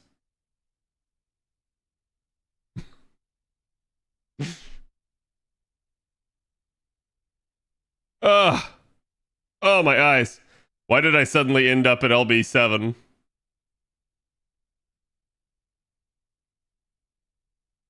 So they responded to the append issue. They did respond to the append issue. They are at least trying to resolve the current upsettedness. But they didn't say you're getting more coins. They didn't say that there is a true fix coming, but we'll see, right? Like, that's what I'm saying. I do think that to a degree, some of these designs, some of these ideas were already in the works. I see people all the time being like, no, they didn't have this in the works. I've seen it several times throughout the stream. I really do. I really do think that they had some idea. Why am I now in LB6? What is going on? And why is the capture card not working? Hello? There we go. All right.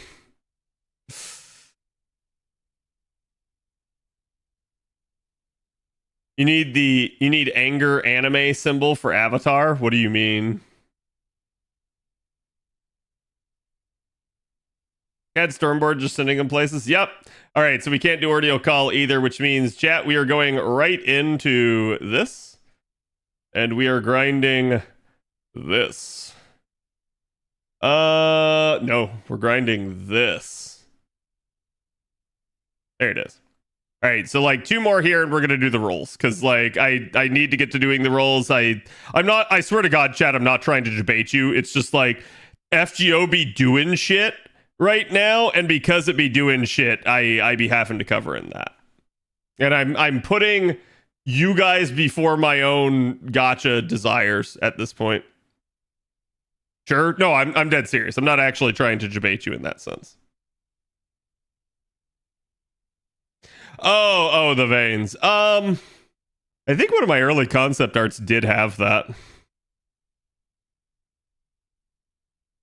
Actually, that's of no use to me, I don't think. You'll be doing Destiny Summon in GSSR? Yes. Yes, I will. So, and let's be clear here, chat. Well, I did give you the advice to stop spending money on the game. That advice was for each and every one of you to consider individually on your own cases.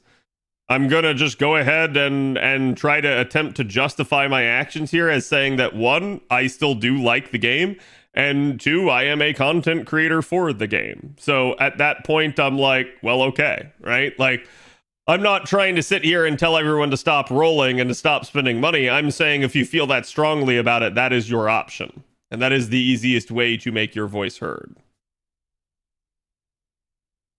Finally got clean a light on JP. I can finally buster meme. Nice. Very nice to see.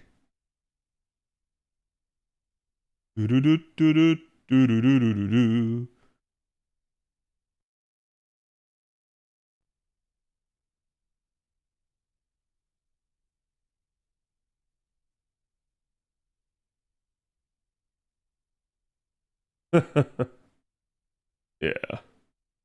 That's what I thought. Do you think we'll ever get Beast Class, comma, or Kiara? We'll see. I think it's certainly possible in the future, but per Nasu's own words, the answer right now appears to be no. Also, why?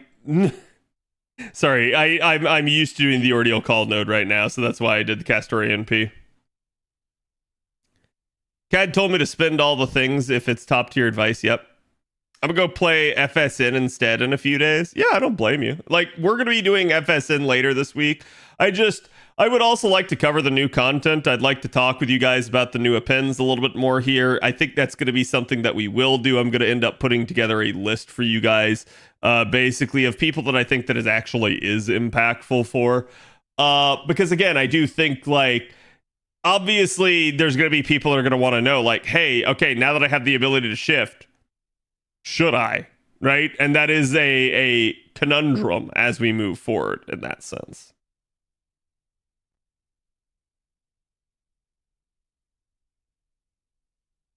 No FGO, no servant verse? Yes. Do you think there should be a bond spillover feature where a max bond unit shares their bond points with others in the bond team? You mean my idea? Yes. If you've heard that idea going around the community, it probably came from me.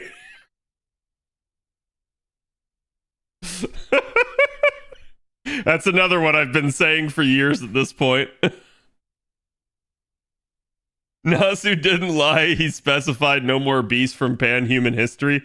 Yeah, and that's where, like, I'm not sure that I believe that that's a statement in perpetuity, right? Like, certainly I think he was like, oh, yeah, no more. You know, for the next one, right? Like, and maybe that was at the point in time that they hadn't, you know, worked on other beast units, but we'll see, right? Like, I definitely think that he's at least going to be partially right in the end, and like we'll see if he's like permanently right.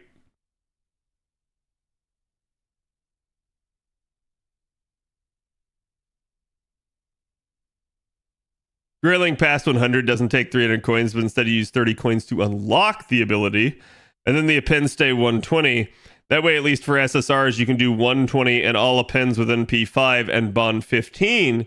Since it's the total of 630 Saint Quartz, if I remember correctly. Wait. No, that doesn't... Well... Yeah, I guess it would be in that circumstance. I was just sitting there trying to think about, like, the actual math there. Yeah, I mean, like, you could do something like that, right? The thing is, and here's what I'm going to say. I still think people are going to be discontented until this system becomes less whaley. Okay,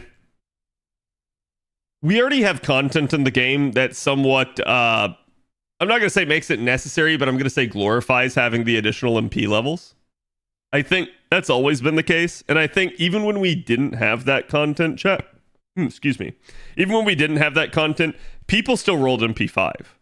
People rolled MP5 for status and because they literally like desired the max of the unit. It was a way of being like, hey, I have the capability and the desire to take this unit to max. Not normally, oh, I need to for gameplay. It's very rare that we ever saw anything like that required, even in the early years of FGO. In all seriousness, I think looking at something like the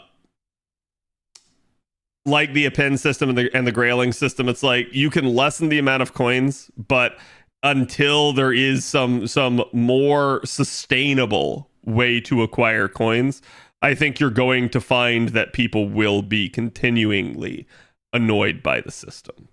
And I'm going to say this too. They also have class score out there right now. So I feel like you can just absolutely at this point give over the append system to the people. Like, give it to the players, let them have it, let them complete it if that's what you're worried about from the dev standpoint, because you already have class score. And then from there, from class score, you can start to give yet another system if you so choose. We go over Eresh tomorrow then when you're doing the rolls today. Yeah, we're gonna see like how far I can get. If I can get to Eresh tonight, we'll do Eresh tonight. If I can't, I can't, right? Like, we will do Eresh though. Don't worry about that. How long do you think it will take pity updates to come to an A? I mean, I think within all reason, you need to assume 2 years, right? Like, you need to assume from the time that they just did it on JP, you need to assume that's going to take 2 years. Hopefully, the change comes earlier, right? But, and I've said this before because someone was asking, like, hey, should I stop rolling until the pity update comes? And I'm like, no, because this doesn't change anything for NP1. This only changes stuff for NP2 and higher. So it's like, at this point in time, yeah, like your strategy might change with regards to like if it came early, you could roll all, like, let's say you wanted to roll MP5, you could roll all 5 copies right away then, rather than trying to be smart and hold off and make sure you get pity on every single one. But I'm also going to say again, that sort of consideration is not going to be a big deal for a lot of whales. It will be a big deal for a lot of free-to-plays. Free-to-plays absolutely are going to want to make sure that they don't get taken to the cleaners as little as possible. And so that's where I think it's going to be a bit bigger of a deal for them. We got appends early, so we might get new appends early. We might. We'll just see, right? Like, I think this sort of thing right now, any plan on this, any plan on this coming early to an A is going to be a thing. But I do think at the same time, it's going to be something where they go like, all right, like, let's see how this goes. All right, chat. Oh, would you look at that? And actually, hold on. Let's go by the amount of quartz that I have.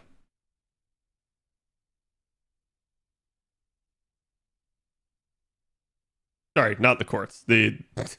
Go buy the tickets. My brain is doing too many things at once here, chat. I'm sorry.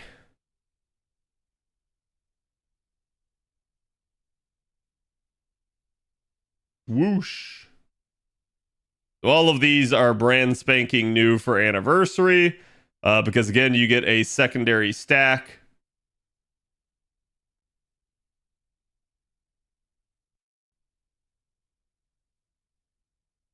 Dear Lord, there is so many of them.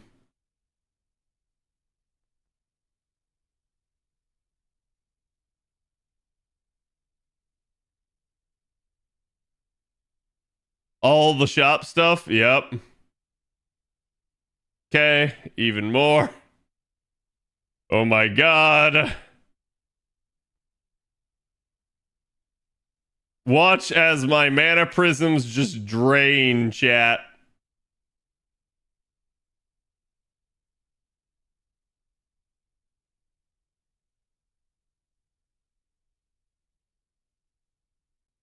Okay, I need to be careful,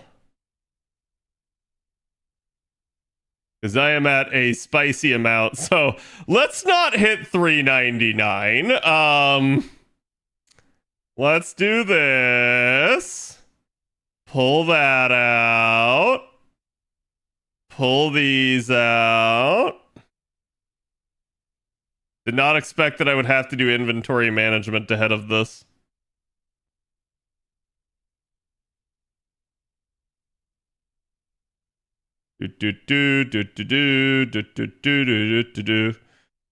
Okay. Be enough for right this second. Definitely got to start using some of my embers here on JP. All right, there we go. So that's everything in that. Let me make sure I didn't gotta grab another one of those. I'm actually doing okay right now on my rare prisms. Plenty of other stuff. Oh, right. Yeah, no, they just added this. I forgot. They just added this. Fuck it.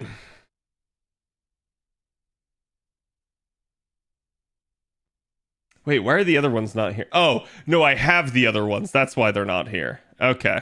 I was sitting there and I was trying to think. I was like, hold on. I don't remember that one. I'll double check to make sure it's not one of the ones that I actually need. There we go. Okay. By the Shisho quest, Shisho quest is always in there. I'll deal with it when I get the time to, but not right now, right? Like we've got too much we've got to do. Okay, let's get the rolling started, chat. So again, you guys know I usually like to do my actual banner rolls before doing my GSSRs, and the reason why is because it may influence my GSSR if I end up getting new units. It's usually what I tell you guys to do too. Definitely for like my NA account, it's way less required because the odds of me acquiring something that I like actually needed that changed my GSSR is very slim to none. But on JP, it's absolutely possible, so it's why I end up doing it. No Gamba today, you missed it. I actually don't know if we ran a Gamba earlier today or not, but let's get the party started as we again continue. Going for MP1 or trying for more? We'll see. As always, these sorts of things are a little bit more difficult because like it definitely depends on like what I'm like what my roll results are, but you guys can see again, look at that. I'm sitting here over 1,000. Now I will say there is at least one purchased pack in here, but that's because I had to purchase a pack to test out the JP shop thing that they did. So I went ahead and just pre-purchased basically ahead of New Year's. But yeah, it's not impossible to save up to pity by any stretch of the imagination. We talked about the NE updates already. I actually talked about a lot of them yesterday if you want to go check out the VOD for that, Shadow. But it is a interesting thing nonetheless. I'm largely positive on a lot of the NE updates. I do think there's a couple in there that are sus. I certainly would like to see more quality of life. I'm hoping to get some real answers out of the Famitsu article coming later this week. And, you know, again, obviously that's not talking about the elephant in the room that is the whole servant coin issue. So it'd be what it be in that regard. If you're free to play, your quartz caps out at $8.99, so you can't hit pity. Oh, that's true. I forgot. It's physically impossible. Wait, what did I? Oh, why did that pull me out? I also don't know if we have a mod keeping track. Did anyone denote? I think I started out at 46 tickets. So if someone if you guys want to help count along, since I don't think the mods are paying attention today. We're basically 5 tickets and one paid St. Quartz in.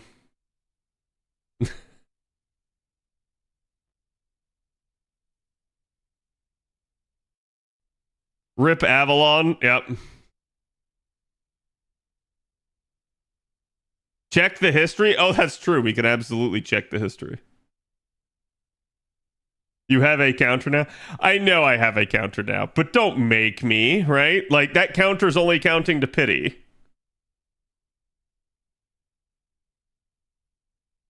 Mod's gonna lose their rations. Yep.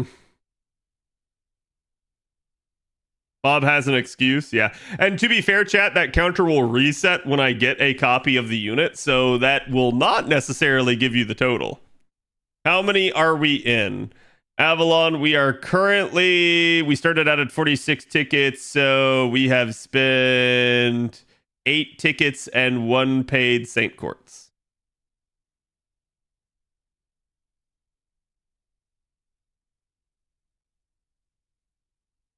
$46 tickets, Jesus? Yeah, listen, chat. I told you guys. Like, y'all think you can't save, you can.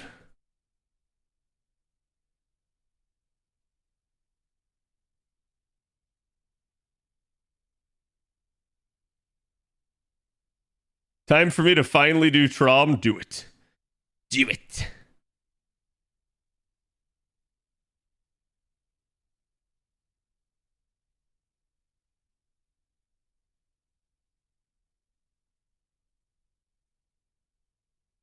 Good luck. Thank you, Rez. Appreciate it. A man of strong will. Yeah, I mean, it's also like I'm at this point, I'm negotiating from a position of power. Like, I have most of everything that I need in the game, so it's not a big deal, right?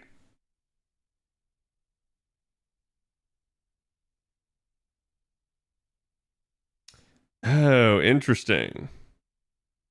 I'm definitely noticing one issue here, chat. Give me 1 second. I think my bot isn't showing YouTube chat in it anymore, which is wild. Give me that 1 second here. And I'm sorry if anybody on the YouTube side of things was trying to talk with me at that point, because for some odd reason it doesn't seem to be recording you guys. There we go. I'm just waiting on it to log in.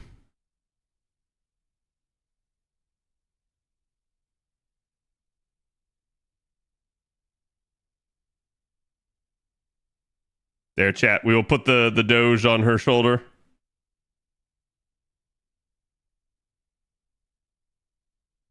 There we go. Now I can see YouTube.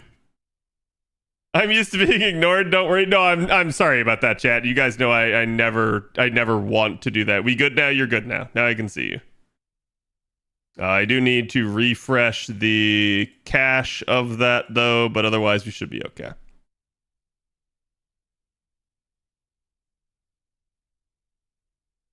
Any particular SR spooks you're keeping an eye out for? On JP? SR spooks? I mean, there's plenty that could help my JP at this point in time. Like, I don't even think I have NP5 Nito on JP. So, like, there's definitely units that could absolutely help. Would you rather eat Mapu Tofu or Sakura's box? What? What kind of question is that? Do you think we have a chance of getting a limited SR ticket? Yes. Yes. They said they want to make it bigger than the 20 million download campaign. I straight up am going to hold them to that in my eyes, making the 30 million download campaign greater than the 20 million, which gave an SSR ticket, means that you will get at least an SSR ticket with the 30 million.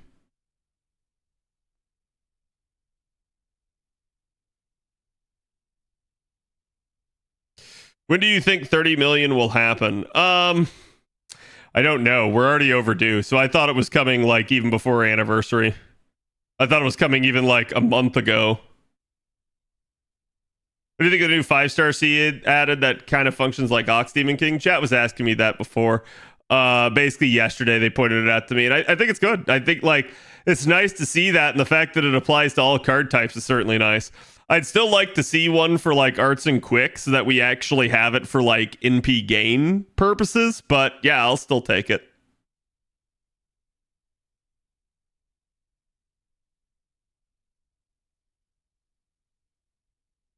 What if their version of greater is an SSR ticket and an SSR CE ticket? I mean, maybe, right? I'm just saying that, yes, I anticipate that the 30 million will have an SSR selector. 30 million coming in 2025. I mean, certainly if they don't make people want to play the game, right? Look, chat, it's Summer Shufu. She's come early. Limited SSR of your choice would be awesome. Yeah, we'll see. Like, we'll see if it's a limited one or something like that, right? I don't know. 61 Saint Courts equals nothing. That's depressing to read. Do you miss doing reruns? Yes and no. Like, I miss getting a rerun for events. I don't miss doing doing an event 6 times like CCC. Fuck that. That was terrible. Yeah, I could see them year restricting it.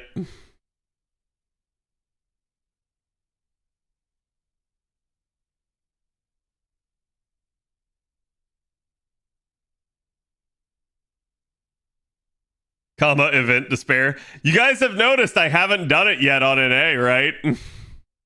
I have not done the main interlude for like any of the ones that they've given us. It's not that I can't, it's a lack of desire to. And I'll do them when I finally get the time. I blocked it from my mind. I know. I think a lot of people have. 2 free SSRs. I mean, yeah, certainly that could be a thing that would be better than the original 20 million, but I don't see that happening. I think that sort of thing is like, okay, maybe, but probably not, right?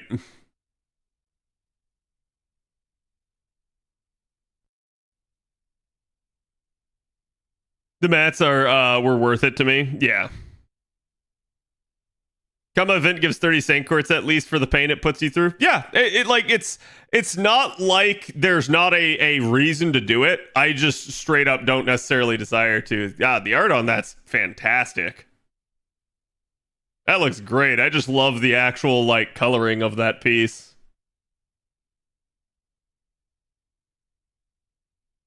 Is the Jalter C good? You're talking about it on the current banner? I actually have not looked at the current banner other than, again, as chat pointed out. Wow, there's another one.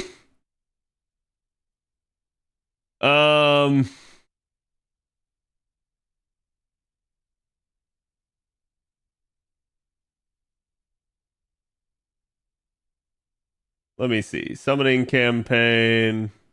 Flames of Applause. 50% starting charge, NP overcharge, and critical damage. No, I don't think it's that good. Like, it's all attack scaling, but I think this is like maybe if you're in a weird scenario where a unit that required so it's 60% at MLB. So if you were in a weird scenario where you required 60%, but you had a really good overcharge effect, maybe. But the problem with these overcharge CEs is that, like, when we start thinking about a 3-turn, it only applies for the first time rather than like in any other time. So usually the only way that'll matter is if your unit has a 3-turn overcharge. Basically something that gets carried with them so that regardless of how it works for you, it keeps stacking, and getting the extra rank of overcharge helps out regardless of which turn it occurs on. But otherwise, no, I don't think it's a big deal.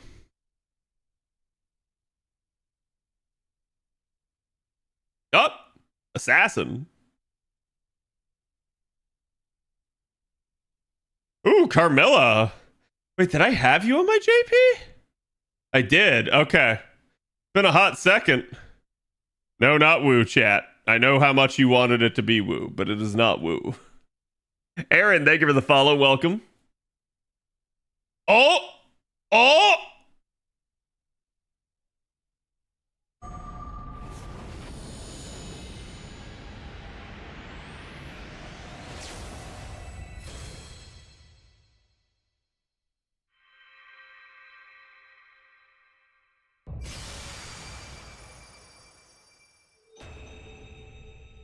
Oh my!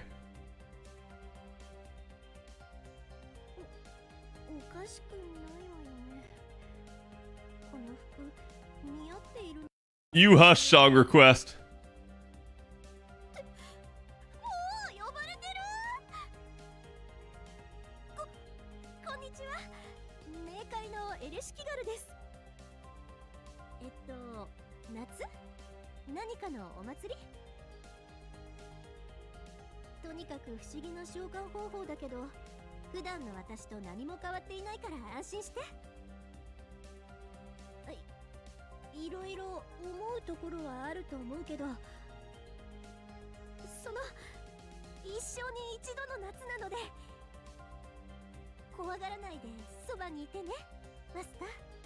I cannot believe we got her that easy. I cannot believe we got her that easy.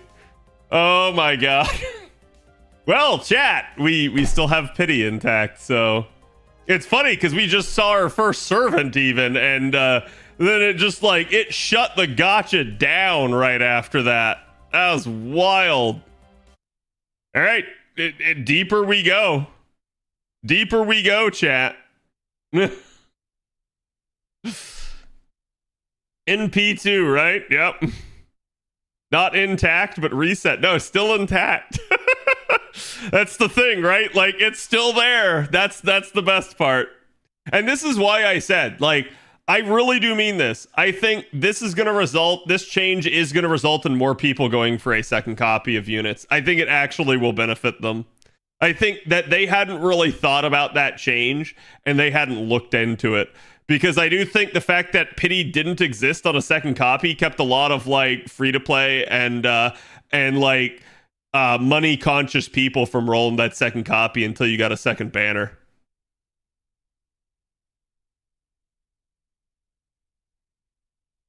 But yes, the believers win.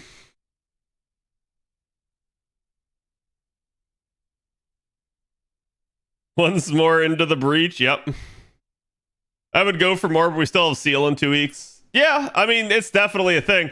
I think I'm really curious at this point as to like who the heck we are getting for the second banner, because like all indications at this point are now that it's a summer, like it's a space-based summer. It's servant versus summer. So like I think you're gonna see like Double X featured in the event. You're gonna see like Space Ishtar, and we'll see basically like who else ends up being there. But I think it'll be really curious. We might see like an MHXA, like actual like summer form at that point, because she would definitely fit a little bit more. I would love to see Lalter, but like I think it's definitely a curious thing. We might even see someone like Drake, right? Drake has actually had a CE in the Saber Wars event, so who knows? Maybe that's why we didn't get Drake like 2 years ago at 3 years ago at Summer 6. So definitely a curious thing. Yeah, MH triple X. Summer Jane, Summer Lippy, Summer Koyan Prage. Yeah. As a new player on JP, are any servants from the second summoning campaign worth attempting to go for, or should I just say for summer? Merlin's in that campaign. He is certainly fairly solid. Let me see who else is there though. Just so I don't tell you wrong. So let's see. We got Yang, Ptolemy, Kama, Kintoki, Waisigi, Kenshin, Merlin, Sherlock Holmes. I think Merlin's probably the biggest impact for your account in general as a new player. Kenshin, Kintoki, and Kama can all be really, really solid. Maybe even Yang. And honestly, Ptolemy's not bad either from a farming standpoint. So really, all of them are okay. I think your priority should probably be Merlin at that point, but really, it's not that big of a deal otherwise. And most of those other units will probably receive another banner. Ked, do you think Eresh is assigned for Saber Wars 3? I think your Saber Wars 3 is probably your summer event. Like actually, right? At this point, it's kind of indicating that.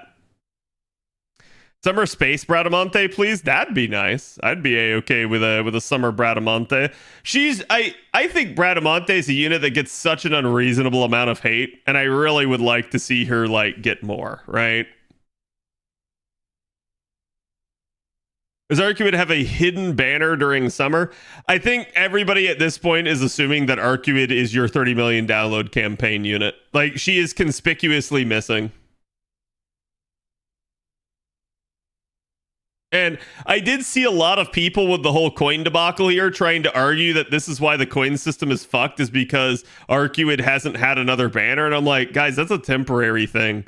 Arcuid will absolutely get another banner. Like, I don't understand the logic of like, oh, well, a unit's not going to have another banner. They will have another banner, I guarantee it. We have had some instances of units not receiving them for long periods of time.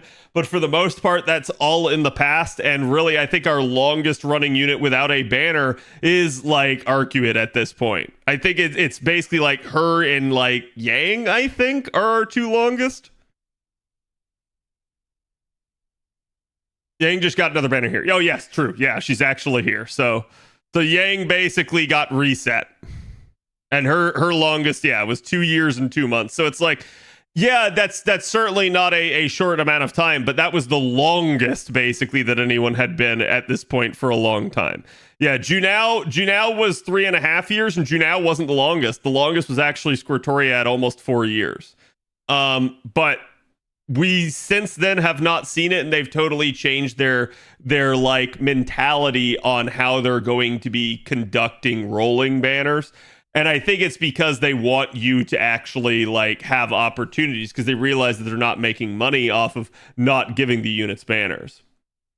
Bradamante could use some buffs. She's actually not that bad. I think every unit in the Lancer class at this point could use some buffs, but we'll talk about a little bit how the Lancer class got shaken up here by a certain change that just happened.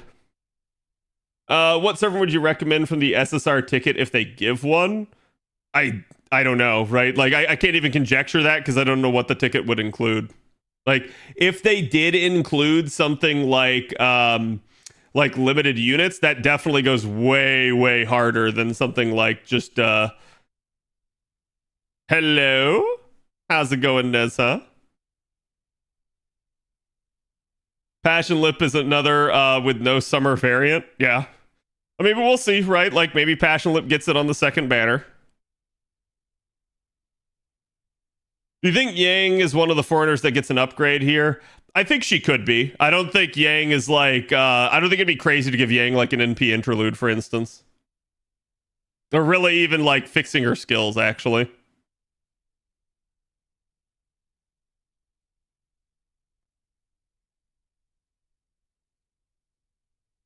Speaking of Lancers, yeah. Honestly, Summer Voyager. I mean, we already have like all the male banners at this point, so I'm gonna assume that the male side of things is solved. We might get a second banner, but don't expect them to get costumes or anything. Betting Abby and Koyan Dark just so Koyan is 100% worse than Cuckoo on damage. Chat, I'm gonna say this once, and I'm gonna say it for everybody in the audience. I don't care if Cuckoo is better than Summer Koyan on damage. And like I'm gonna say that like she absolutely should be. And the reason why is because Koyan of Dark is still a support. So she still has a lot going for her. I've never understand why people are like going ape shit over that one. Like people are trying to act like Koyami is actually like a bad unit somehow, and I'm like, no, you're smoking something, and whatever it is, I want some of it.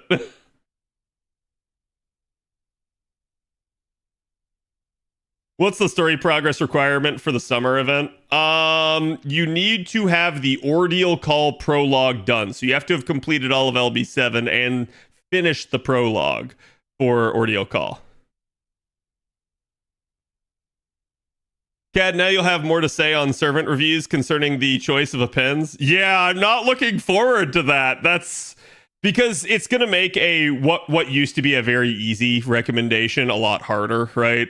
I think there's definitely going to be some level of debate over like the fourth and the fifth appends there and how useful they'll be.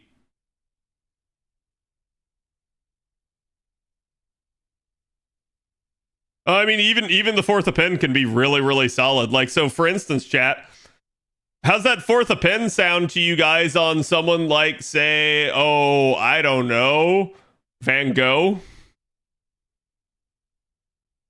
Cad, now you got to redo all your reviews? No, I don't. Like, the fourth and the fifth append are not going to like completely change the way most units function. The fifth append in some capacity might at least have an impact on people, but it's not going to necessarily change like really how you approach it. Okay. Don't ruin John d'Arc with Arturia Ruler. How dare you? Okay, where's Hot Cake in chat? There we go. Hot Cake can go take a timeout. How dare you come into this channel and say that? You know better. Don't get me wrong, I love Janu, and Janu absolutely does need an upgrade, but I'm obviously at this point rooting for my waifu. To me, she really does need something, at least in the damage department. I'm sick and tired. Like, I'm okay with like using her myself and using her effectively, but I'm sick and tired of watching the community shit on her. I like it for no other reason than that. And it's the same reason why I'd want one for like Janu as well.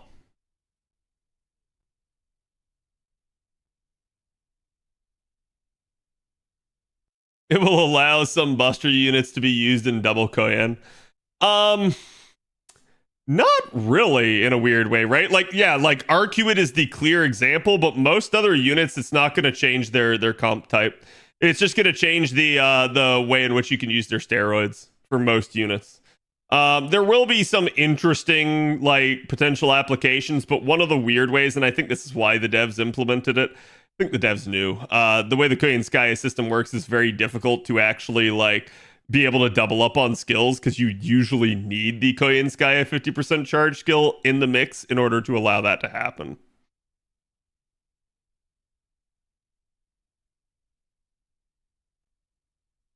I think Tonalico too.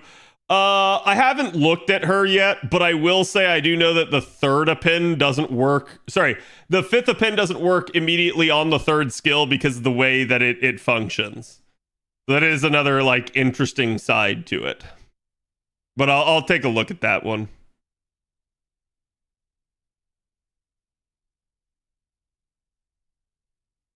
We could definitely use that cooldown append. Yep.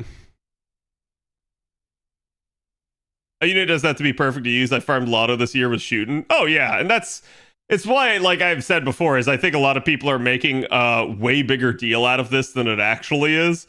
Where to me the issue always is and always will be like, okay, where's our coins? Like more than anything, it's not about really the like I see people acting like the fifth append is now like integral and every unit desires it and every unit will use it. This is not the case. Absolutely not. And that is misinfo if anyone's feeding you that. Like, certainly better to have it than not, but no, like it's not really going to change things for a lot of units.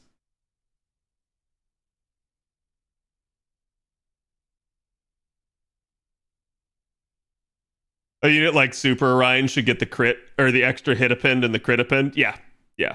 Like I think for me, like if you're a challenge oriented unit, if you're a solo artist, like that crit append is really, really nice for you. Like that's just you're gonna be using a ton of their cards. You're gonna be like getting the class score system in there as well, and it's just gonna be like stacking even more.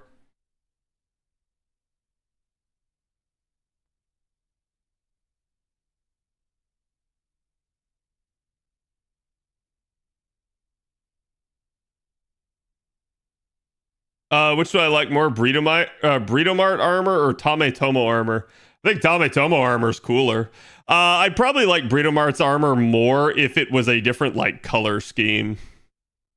But I think they were trying to stay at least partially away from Samus in that regard. Apollyon Leviathus, thank you for the follow. Welcome.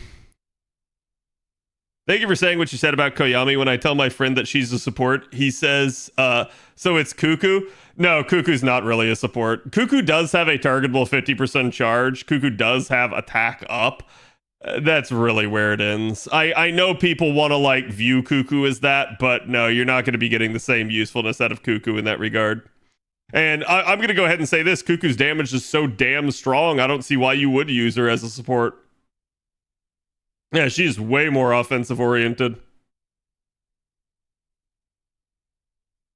But and hear me out on this, chat. Like, I would much rather see an upgrade to Koyami in the realm of supportive characteristics than a damage upgrade. So like let's humor that. Let's give Koyami an upgrade. I don't think it should be in damage necessarily.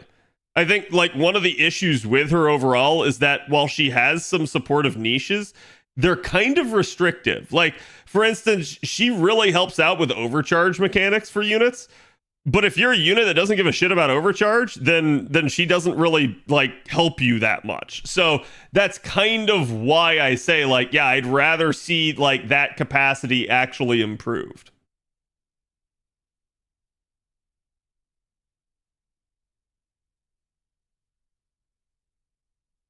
How's it going, Apollyon? Who's using Cuckoo's charge on anyone but herself? Right.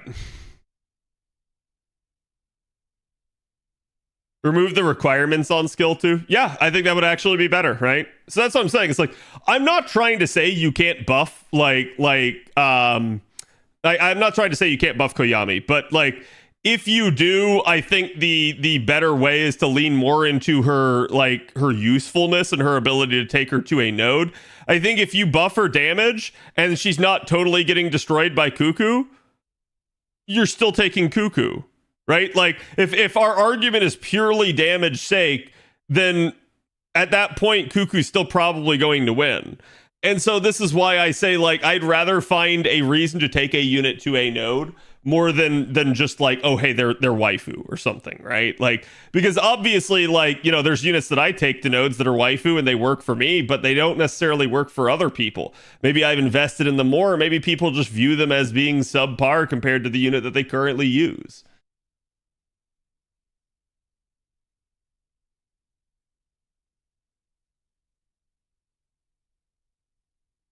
Really hoping to give the assassin buff to Cleo. She really needs a skill buff.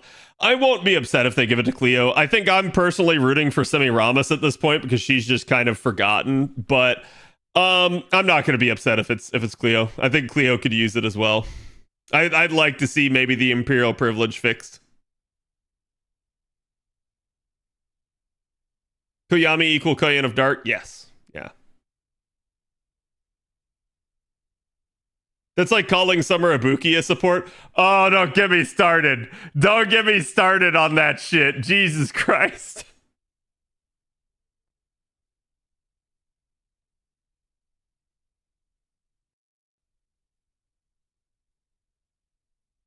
Ibuki Summer with Atlas Mystic Code can double buff on last turn, making her last turn very powerful even without Oberon. Yeah, like I'm not going to say that like you're not going to be able to find inventive uses for the fifth append. I'm just going to say that it's not really going to make that big of a deal for most people. So like for instance, you could wail to get more of that and improve that one unit, or you could wail to get an Oberon and improve all of your units. Which is the better choice? I'm going to tell you from a pure gameplay perspective, it's better to go for the other unit than it is to keep stacking more into that same unit. But it certainly depends on the unit. Certainly depends on your enjoyment of the unit. And this is where like these sorts of things end up becoming a little bit more of a like, well, it's a taste issue, right? It's a preference issue rather than, oh, hey, it's purely like analytical gameplay. Like 19% is more than 18%, right? How would you feel if Oki became the quick savior nobody wants? I think they'd have to do a lot to unfuck her kit. But like I don't think her kit's that fucked for like soloing and for like some level of challenge content, but I think as a true party support, she doesn't really pass the smell test. I do think they'd have to do a lot to help that out. But if they wanted to turn her into the quick savior, would I be upset? No, I don't have any issue with Oki from a character standpoint. Like, and I want to be clear on that. It's like my axe to grind with Osaka Behime is not, oh, like how dare they basically like, you know, make her the option. It's straight up that like I don't find her kit outside of soloing and buff stripping to really be that useful in the majority of scenarios. Cad would like to see another what the fuck servant like Oberon. I'd be at least like really concerned about what another 70% charger would do in the game. I'd be really concerned about what another unit that boosts something like Oberon does. Like for instance, Chat, what if you had Art's Oberon and it boosted Art's upper NP gain up by a certain amount, and all of a sudden everybody's refunding to 300%, right? Like that would start to have really like weird ramifications, and I really don't know how I would process something like that. I'd have to like totally like rethink how I perceive the game. Do I think Quick needs more supports and servants in general? Yes. I've seen people say that they don't think that Quick like, or really that we need any more supports. I disagree with that. I think at minimum Quick needs some low star options if nothing else. And then like there's multiple ways you can go about it. You can either try to fix every single Quick unit in the game, which I don't think is a feasible standpoint, or you can attempt to release a new Quick support that's like meta and solves some of its issues, like a Quick Merlin type of character, or you could attempt to instead buff one of the existing characters. I think I probably prefer a scenario in which there's just a new unit though. And like I said, to me, that's irregardless of needing low star options.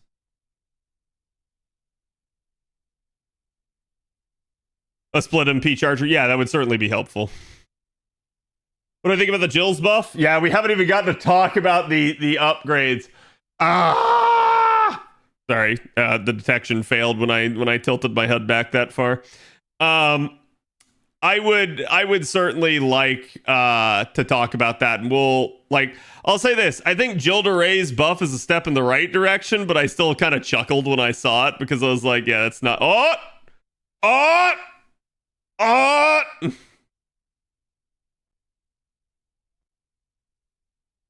There we go, chat. Twice As nice. Really got here at the right time, huh? Indeed. Ooh.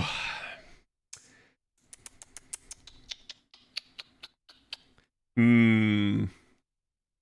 Now I have a conundrum that I must consider. I must consider when we're gonna get JP Summer. Hmm.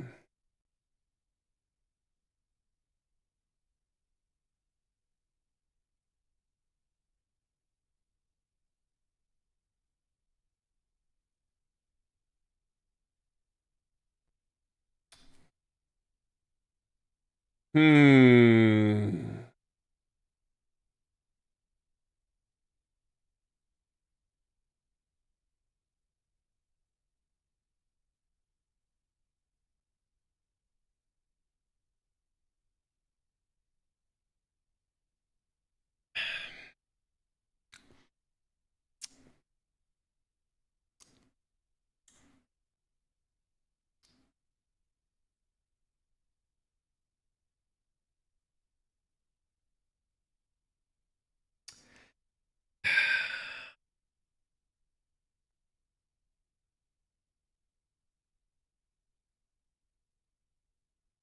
Let me take a look at something.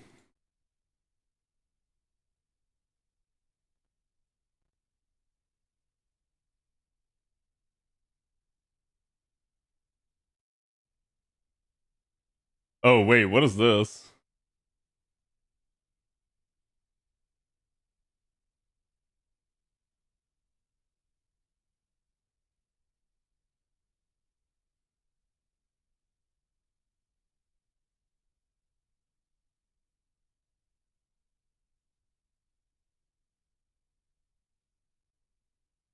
Oh, I see. Here, chat, allow me to distract you real fast. Allow me to distract you real fast. That's a Japanese person, by the way, making that post.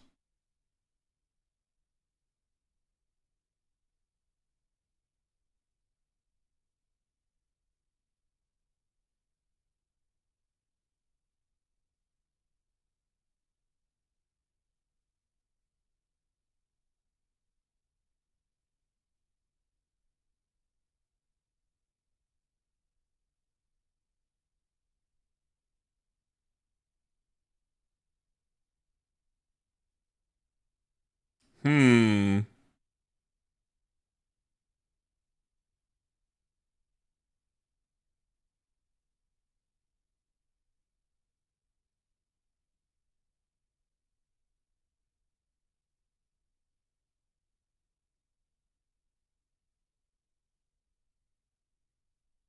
I'm actually looking over Eresh's damage numbers right now, chat. That's what I'm doing.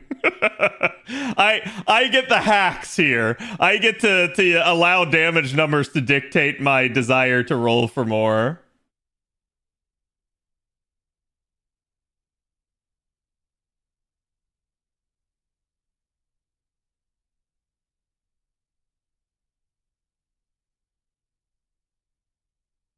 Hmm.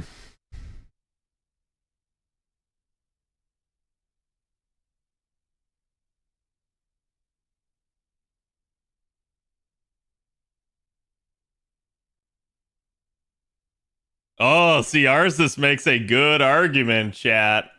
Ours this makes a good argument. Man. Should we roll in P3, chat? Should we roll in P3?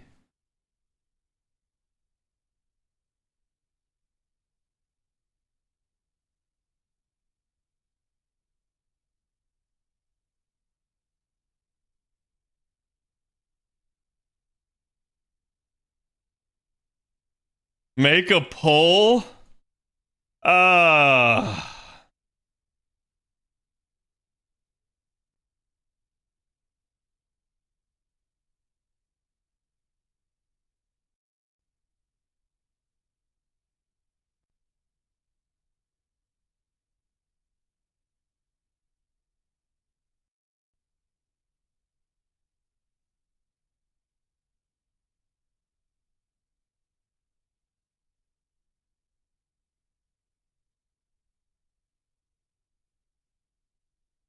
All right. Pulling it up. Let's see what chat has to say. Is it yay or nay?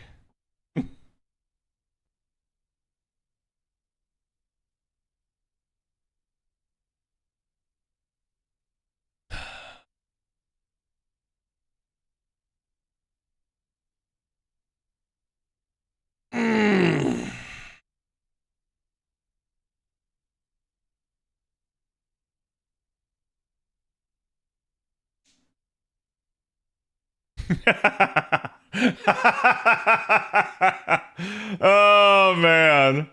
So Twitch says no. YouTube says yes.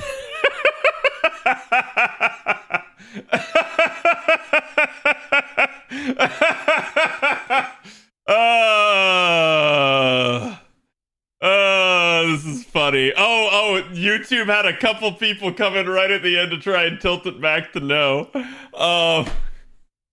I'm gonna be real with you guys. I didn't ever plan to roll for the third copy, so we're not going to. But I did legitimately think about it for a second there, and I did want to like take a look at the numbers to see whether or not there was a reason to. I think in P2 I'm good. Okay, and I'll talk about that. We must wage war against the YouTubers. Listen, it is what it is. Okay, both groups, both are collective, and both are responsible for these sorts of choices. No, I missed both summons. You did.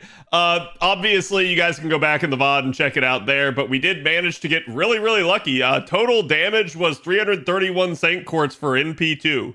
And we didn't really receive that many, like, 4 stars from this. It was Carmilla and Nezha were the only ones that actually appeared. So, definitely a interesting thing, but...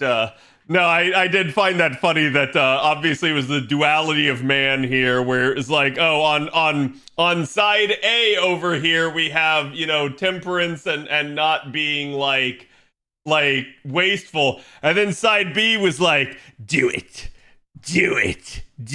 go for MP3.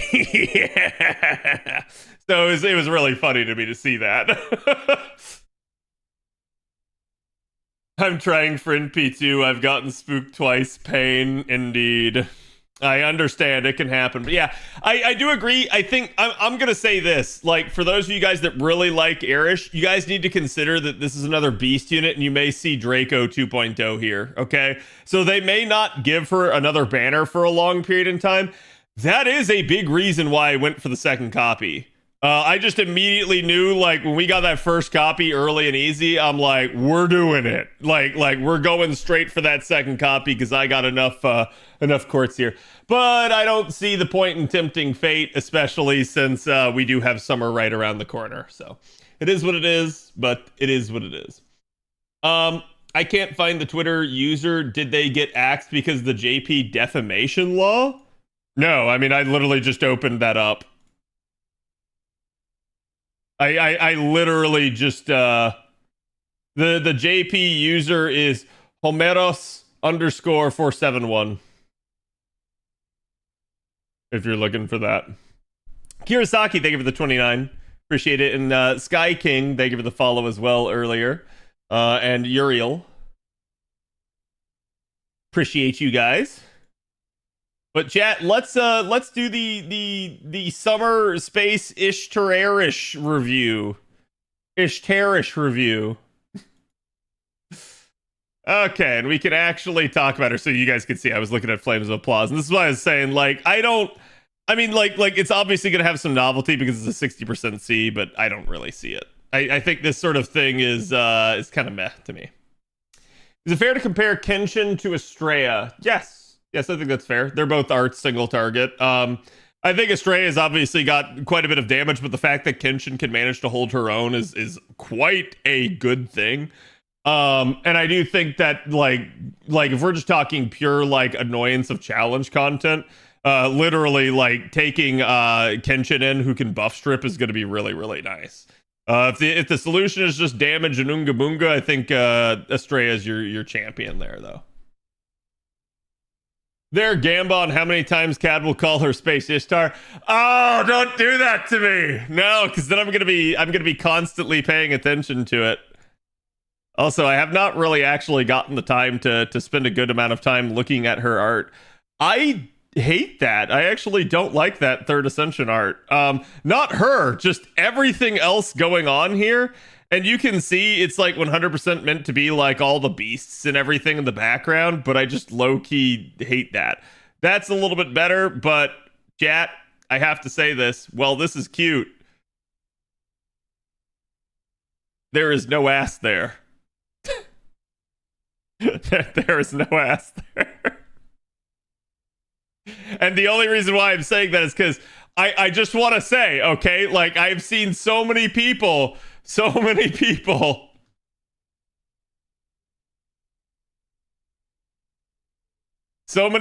give my wife shit for her legs and her final ascension art and stuff, right? Like you look at that and people are all like, oh my god, she looks like a stick figure. Totally, but I'm also going to point out that like straight up like Space Eresh here does not seemingly have like much going on. But it is what it is. She mates only. Don't clear. Eresh clears plus ratio. You can't ratio in a Twitch chat. But yeah, no, I still like it. I still think this expression's really cute, and I like the overall painting. The final ascension, like to me, this goes like this, chat. This goes like this. It's basically, to me, final ascension art is the greatest versus like, I'm gonna say it's probably like in terms of pure artwork, Ascension 2, greater than Ascension 1, greater than Third Ascension. Like, and I'm not talking about the actual sprite. I'm talking about the card art here. Because like, dear Lord, like that Third Ascension to me just looks really fucking weird, but it is what it is. She's a beast, but she's chaotic good. Well, keep in mind, remember, alignment is what a like character thinks of themselves. So it be what it be. Okay, let me get a quick refresher here because again, obviously this is a very new unit here, and I want to make sure that I don't say anything wrong or get caught out on freaking her crazy append. Sorry, not append. Whatchamacallit.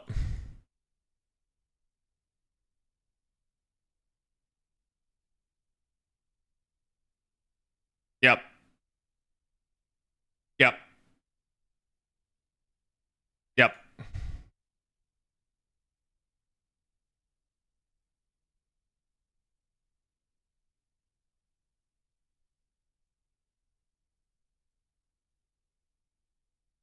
Okay, that's what I thought that skill did, but when I first looked at this on Atlas, the wording for some of the things was really fucky.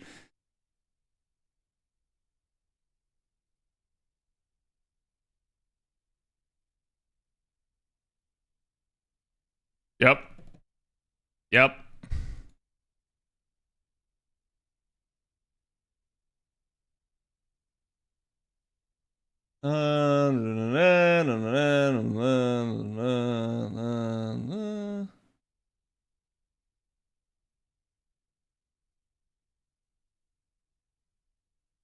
Oh, you're one shy.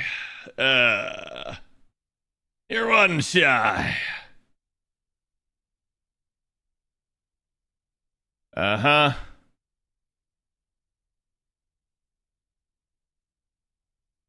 Uh-huh. Yeah, that.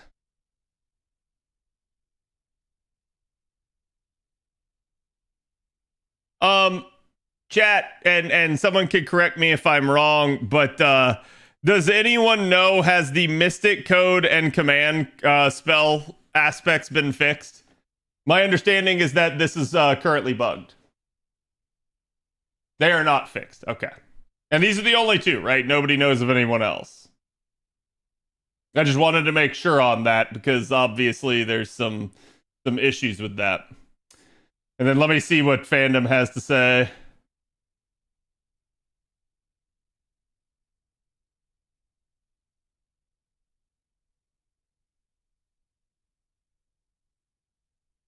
Okay. I don't really in order change. Wait. If you don't select her for order change, does that count? I hadn't tested that, but because otherwise this doesn't fucking matter. I don't know why they put this note in. Yeah, I'm not sure why the hell they bothered with that. So that's really odd.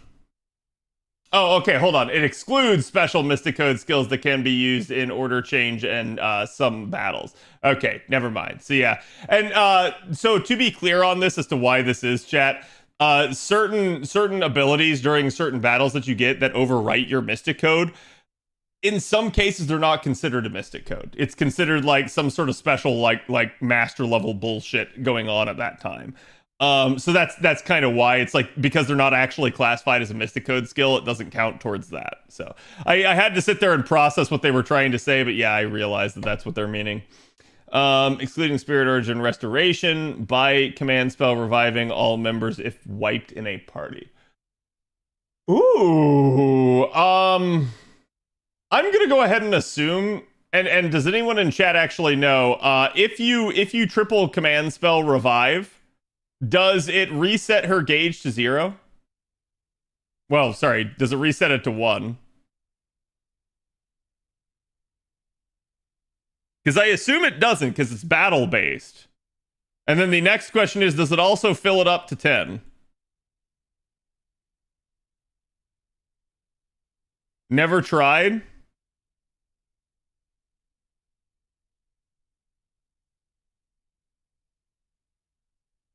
It doesn't fill it up. Okay. So we know it doesn't fill it up. And I assume it does not... Yeah, I know the revive skill doesn't affect. I'm just asking, like, does it actually, like, do anything? Because usually when we revive, we get everything maxed. Like, everything comes back off cooldown. You're at 300% overcharge. So, like, that's why I'm asking. Like, did it actually max her gauge? Because I have not used her to that effect, and I had not thought to test that. Oh, God, I have to explain this again, don't I? God, I hate explaining this.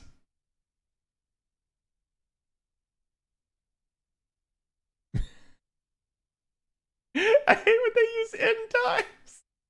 Then you have to explain, like, basically, yeah.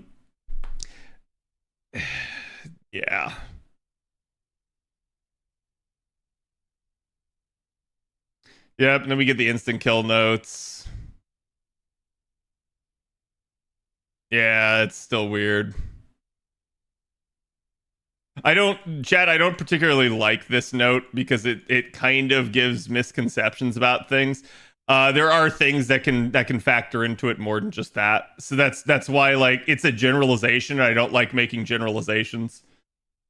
Not at least without disclaiming it as such.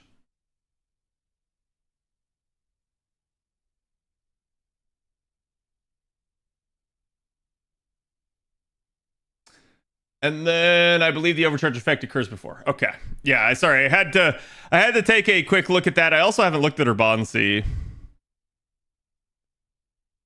Critical damage against servants by 30%, increases on master affection level by 1. Oh, that's interesting. Huh. I mean, it's not terrible, but it's not the best either. She revives the same amount she had prior to death. Good, thank you. Just tested it. Thank you. Yeah, like I said, I just wasn't sure because I wanted to know in that particular instance, and I had not looked through fandom enough to see that. All right, let's actually begin. So now, chat, I have absolutely, like, gotten myself to a good point. Oh, yeah. Let's look at this real fast. Okay, that's what I thought. Okay. Okay.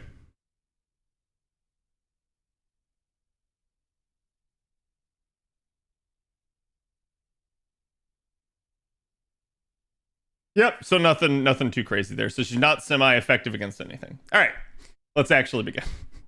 I know I keep putting this off, but all right. Hey guys, my name's Khadroth, and I just wanted to say welcome to my first servant analysis with you guys as a VTuber. This is going to be my first of these, but I'm still going to try to give it to you guys in the same way that I always do. If you guys are new to the channel, I usually like to cover a lot of units in the game, particularly new units when they come out.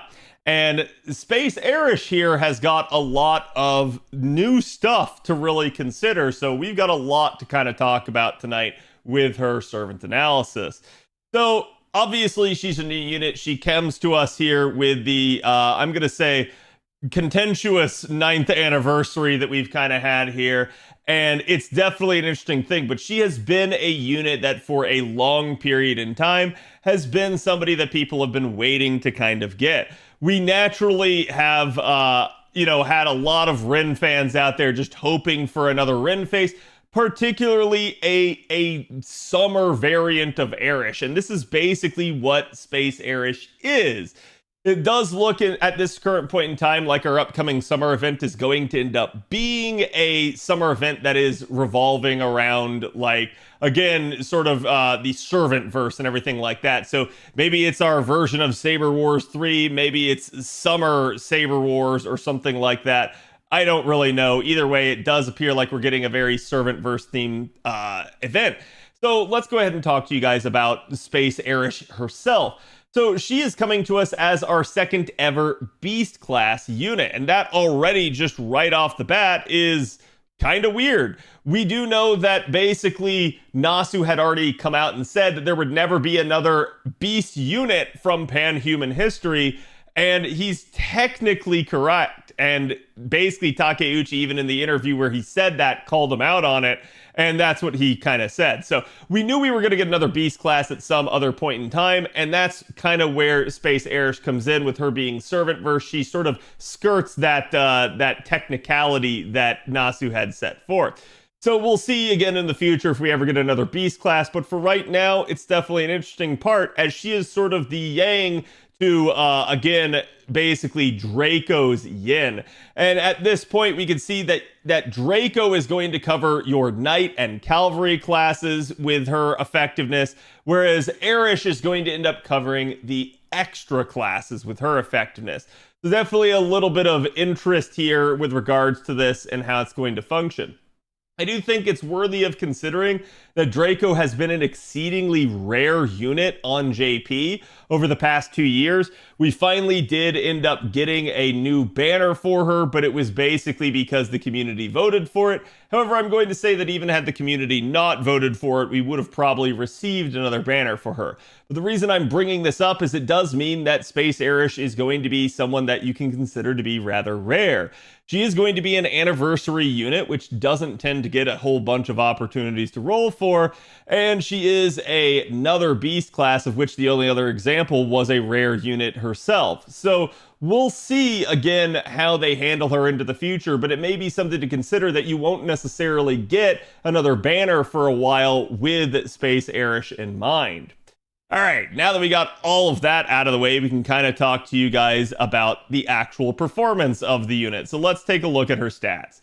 So the interesting thing here is that our Beast units seemingly have a very high octane and offensive kit, but she doesn't end up having very much in the way of attack power. You guys can say that basically our Beasts are going to be each unique in a lot of their functions.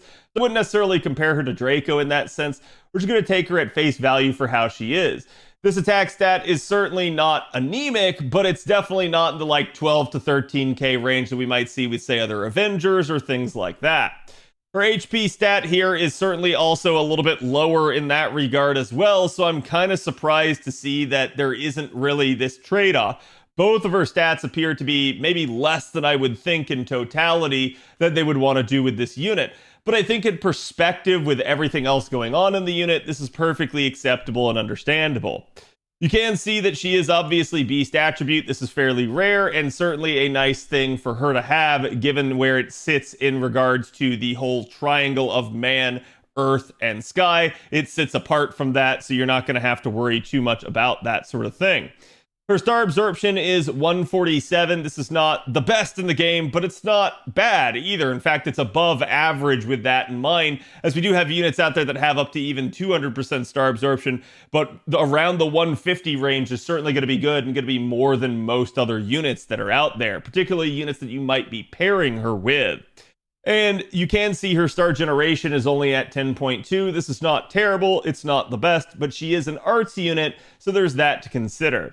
Her NP charge attack is 0.33. This is terrible, but I think we can certainly understand why, considering she does have a ton of charge in her kit, and she is an arts unit to boot. So she doesn't necessarily have to have the most amazing NP gen out there, as this is still going to go a long way for her. Her NP charge defense is 3%, so again, nothing too much to write home about. Her death rate is 0.6, so it is at least a little bit on the lower end, but certainly not anything too crazy. And we do have alignment being chaotic good, which I did see some people in chat talk about, but do understand that this is nothing too crazy either. Chaotic and good are both common traits. It's not a summer alignment in that regard, but it still is an interesting thing. Now let's take a look at her basic traits and her gender. She is female gendered. Her basic traits include divinity, anima elish nullification, which is normally something that's reserved for star-based servants. So definitely another interesting one there. And humanoid and immune to pigify. She also has the sovereign trait, which I'm sure we'll find out more about, and the servant trait herself. In stage 1, she'll also be able to add hominide servant and summer mode servant, proving that she is in fact intended to be a summer mode unit, regardless of how things are maybe appearing on the surface. And stage 2 and 3 is basically giving her instead the levitating servant trait and non-hominide servant combined with super large. So definitely another thing to consider there is that having her in different stages may allow you to take advantage of certain synergies with certain traits. Just keep that in the back of your mind for understanding the way that this will work. Her deck here includes double buster, double arts, and a singular quick card. The hit counts are all either average or above, so we don't have anything too much to worry about in that regard. Obviously, the arts card being above average and there being 2 of them certainly is going to help out with that lower NP gain rate consideration. I maybe would have preferred to have triple arts with her, but I'm a-okay with it being a balanced deck, as this will make forming things like mighty chains a little bit easier. Now we get to look at her unique class advantage and disadvantage. Remember, she's a beast unit, so she sits sort of outside the conventional triangle rock, paper, scissors system. With that in mind, she is going to end up being 2 times effective for damage against all of our extra classes, save 1. That extra class that she will not be effective against will be Avenger, and it's actually her true weakness. She will only deal 0.5 damage to Avengers. Every other class in the game will be neutral, including Berserkers. So this is another thing to consider. In terms of getting damage dealt to Space Eresh, you guys can see that she will be having 2 times damage dealt to her from Avengers, which are her true counter, 1 times from all of the other classes other than your extra classes, excluding Avenger. So there is that to keep in mind, that if you're going to try and take her out or to take her against something, you want to take her against the extra classes, so a node that maybe has multiple of them, or you're going to want to consider the fact that you will be what we like to call neutral looping.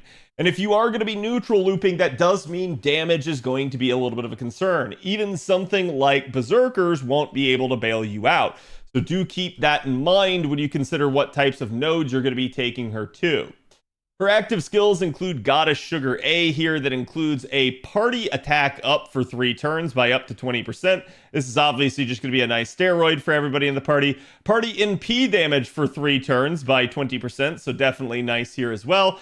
This does mean that she's maybe going to have some applications as a little bit of a, hey, I can be your sort of focused unit, I could be your soloer, I could be your 3-turn type of devoted damage dealer, or I could be used with multiple other damage dealers and help kind of get the party online, get the system running.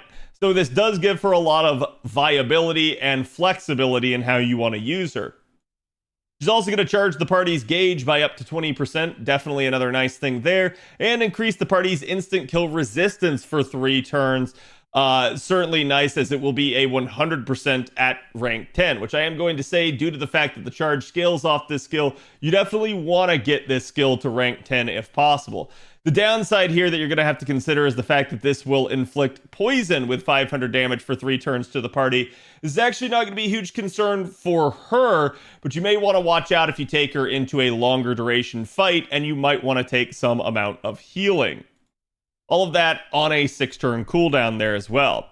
Now with the second skill, you've got Beast Driver here. This is going to gain her crit stars of up to 20, so certainly nice for an arts unit to have crit star generation there. It's going to also increase her own star absorption for 1 turn by 500%. Certainly not going to be that big of a deal for her to have this. It's not maybe like the robust 5,000% that you're used to seeing, but she already has a fairly good star absorption rate, so it's not a huge concern. She will grant herself a buff on attack activation, basically for 1 turn, that will increase her own critical damage for the singular turn when normal attacking, which activates first. So what does that mean? When you activate this skill, for the remainder of that turn, all of your cards will basically have a stacking critical damage up. Definitely nice, as it scales up to 100%, meaning that her cards can hit successively harder and harder. Definitely a really, really cool thing. Do keep in mind it does sort of indicate normal attacks only, so this will not include your NP, but if you do have to card with her, or maybe you want to follow up an NP with her cards, you can certainly get that. This won't include the NP, but it will include technically extra attacks. The only downside here is your extra attack can't crit, so there's really no reason to have this on the extra attack. This will charge her own NP gauge as well by up to 50, so you really want to try to time this correctly as to when you're going to be using it. It is also on a 7-turn cooldown, so there's quite a long duration on this skill, and it's not going to be the last one that has this. Her third skill grants herself invincibility for 2 attacks, 3 turns. This is why we're not super concerned with the health value for her. She at least has quite a bit of survivability built into her kit, as it also includes something like Guts. So even if the enemy has, say, defensive buff removal, you don't have to worry about it, as Guts won't be included in that. I will say, however, you do need to watch out for something that has complete and total buff strip, but there is another reason that you might not care about that. She will recover her own HP as well here with her own heal. So you do have a 3,000 HP Guts with a 3,000 heal. I'm not a huge fan of having the heal tied to the same skill as the Guts, but I will say better to have it than to not have it at all. It just might mess up your timing, since the Guts does not have a huge window of opportunity to be triggered. Still, it is pretty much par for the course at this point, as a lot of Guts are limited just to those 3 turns. From there, she will also remove her own debuffs. I probably would have preferred had this been party-wide, but I'll take it. It's at least going to exempt her from necessarily getting in a bad spot. It's also going to increase her own buff removal resistance for 1 time over 3 turns by, again, up to 100%. This is going to be the big reason you might wish to lore this skill. However, I'm going to say if you're hard up for lores, this is the skill that you can easily ignore loring otherwise. It definitely depends on how you plan to be using her and the availability of crystallized lores, but I'm going to say that unless you're taking her into challenge content, you really don't need to care too much about this skill. If you are taking her into challenge content, you really want this skill probably at a high level, just for the amount of healing that you can get and the ability to stop yourself from getting buff stripped. So in that regard, you might not care about an enemy's ability to remove these buffs. I will say it does round things out with the ability to reduce her own skill cooldowns by 2. This is an interesting thing, and it does mean that you're probably going to want to pop this skill last out of all the skills that you do end up using on her, just so that you can make sure that you end up getting the cooldown reduction back even further. But I will point out the fact that she is an arts unit, so unless we're combining her maybe with someone like, say, Tamamo, who also reduces skill cooldowns, or we are using her in a longer form of fight, like a knockdown, drag out, challenge fight, or something like that, do understand that you're probably not going to get back to Space Eresh's skills in a conventional 3-turn without some amount of, I'm going to say, skewing things. And there is one option to do that we will talk about here in a second. For her passive skills, she does have Anti-Magecraft EX that grants herself debuff immunity for 3 times. This is good because it does not expire, but it's bad because it's limited just to the 3 times.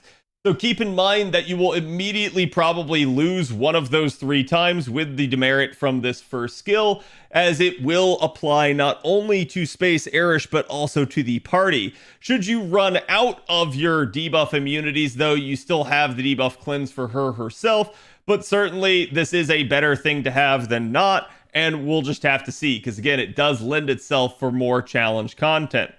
She does get Spatial Storage A here that grants herself a buff on attack that just is going to allow her to charge her NP gauge by 5% whenever she normal attacks. Well, you might be thinking this sounds insane. It's actually pretty tame considering the fact that she does have the 0.33 NP charge rate on her stuff, so it is kind of meant to help out with her actual carding, since they did stick her with a lower NP gain rate overall. So in that regard, this is definitely nice and definitely gets rid of maybe that other aspect of concern. She does have Goddess Essence E-, increasing her own damage by a flat amount of 140, and then basically increasing her own debuff resistance by 14%. Honestly, this is probably the least OP out of all the things that she has here, though. Her Authority of the Beast is E- and does grant her critical damage against servant enemies by an additional 20%. So just flat out more damage for her. And then her own version of Independent Manifestation here, granting herself immunity to stun, petrify, bound, or pigify. So really, really nice in that regard. But it doesn't end here, as now we get to talk about the actual unique aspect of Space Eresh. So, with regards to Space Eresh, she has a gauge, a Master Affection gauge. In the bottom right corner, it will just appear as the word mate, and it will have a gauge that goes upward from 1 to 10 in terms of its ranks. The way to understand how this works is that each rank can be assigned 10 points. You will start out at rank 1 though, so at most you would only need 90 points basically to reach rank 10. So do keep that in mind when considering things. There are many things that will end up interacting with this, and you can see. So let's go ahead and read with you guys.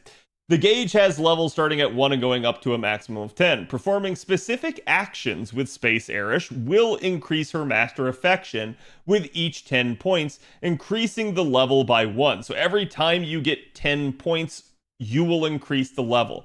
That means if you get 11 points, you'll still increase the level. If you get 15 points, you'll still increase the level. If you get 20 points, you'll increase it twice.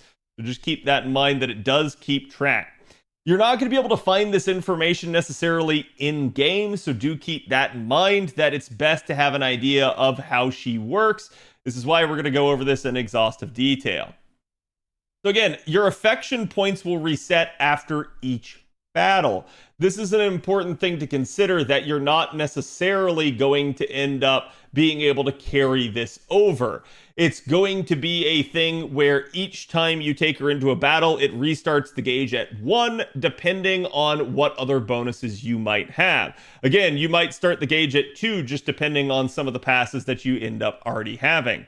So for instance, actions that will increase Master Affection, reaching bond level 5 or higher. So if you have her at bond level 5, you will always gain this benefit, including her in the starting members. So again, the first 3 members of the party will always get you 5. So there you go. You can immediately secure another rank of the gauge just by virtue of having her, again, bonded up and in the starting party. Putting her on a waterside battlefield would get you another rank of the gauge there at 10 points. Selecting a valid command card will also gain you 3. This, as far as I understand it, does not include her actual NP card. It just includes her normal command cards. But still, there is quite a bit here, and we can assume at least that you would get at minimum in a 3-turn sequence 2 cards. That's assuming you didn't get any cards until the final wave, and that's all you managed to get out of it. Or again, maybe that you just got them all in one wave, and that's all you managed to get out of it. But still, that is kind of the limitation. So a base minimal value, as long as you're paying attention and selecting your command cards whenever they appear, of at least +6 there from getting 2 cards. But obviously, this is RNG, and you could end up getting all 5 of her cards, allowing you to gain the full benefit of +15 instead.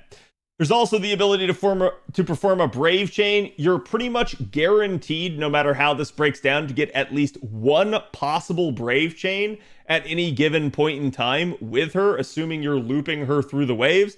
So at that point, we can also assume that you're going to get at least 1 and get +6 from that. But you might be able to get up to at least 2. It just depends on how you're doing things. Using a skill on her will absolutely get that even more. It has to be one of her skills, though, not using somebody else's skill on her. And using her skill before anyone else's on a particular given turn will also get you +2 more. So you want to make sure that you're using her skills first before anyone else's. That way you get a total of +5 bonus rather than anything else. Also, activating her Noble Phantasm in an overcharged state. What does this mean? This means either putting her Noble Phantasm behind somebody else's in an NP chain, or managing to instead get her to 200% charge. I'm going to say, because of her lower NP gain rate, don't expect to always hit that 200% overcharge, even though she is an arts unit. But certainly, if you were to say throw a Castoria NP out ahead of her, that would get her a rank of overcharge, and that would allow you to get even more from it. You can also end up doing things like taking a Mystic Code that gives overcharge, taking another support unit that can grant overcharge like Proto Merlin, or managing to use a Craft Essence that gives you overcharge, something like Rising Mud Rain. Any of those can definitely work and can get you a little bit more points here. And then obviously we have the last 2. Now I do have a bit of a caveat. As of the recording of this video, it is currently known that these last 2 effects are bugged. That is to say, they are supposed to award additional affection gauge points, but they currently don't for some reason. That is, your Mystic Code skills should give you +5 for each one that you use on her. And also, targeting her with a command spell should grant you +10. But as of the current point in time, this is currently bugged. We'll see if they fix it, hopefully so, in the future. Again, there is the obvious caveat that if you use her as a friend support, you will not be able to increase the Master Affection gauge. It will be set to 0 and you will gain no benefit. The affection points also will not increase no matter what you do. So the only way to get an increase to her gauge is to basically end up having her yourself. This is an interesting thing. A lot of people have talked about this, but I am going to say, at least at minimum, it may or may not be that big of a deal. If you have a really robust Space Eresh, you probably don't care too much, as she'll be able to do enough damage. If you're trying to take a low NP level Space Eresh on support, this would be a huge concern, because the Master Affection gauge, and the whole reason you're going to want to increase it, is because it is a super effective modifier on her NP damage at 10% per stack. So again, the more ranks of the Master Affection gauge you get, the more benefit you get. And just quickly breaking this down for you guys, you will automatically start out at rank 1, which is +10, if you will. And then you're going to end up getting, assuming you kind of have done your preparation here, +5 more for bond level and including her as a starting member. So that's another 10. We can't guarantee Waterside Battlefield all the time, but maybe you do take a support that could, or maybe you just happen to be in a node that has it. That would get you more, but we're not going to include it for our base minimal value calculations.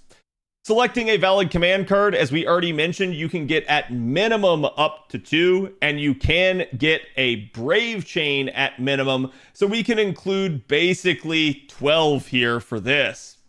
On top of that, we also know that you can use all 3 of her skills and use them before, so that's another plus 15.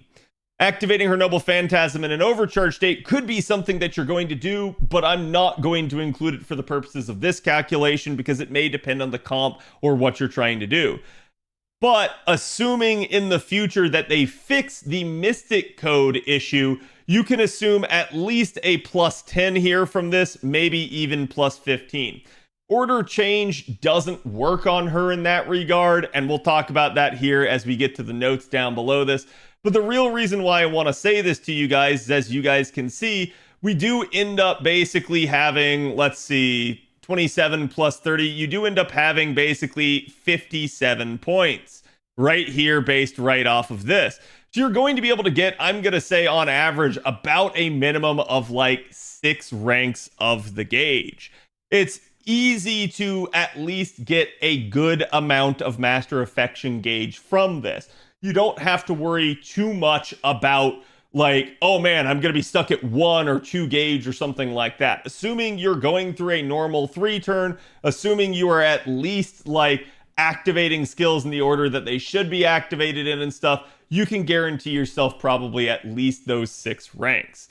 So again, it is what it is, but let's talk about, again, some things you need to know here.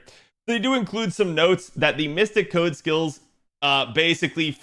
it excludes special Mystic Code skills. So again, certain story fights, you may have gotten your Mystic Code replaced with some other like list of effects.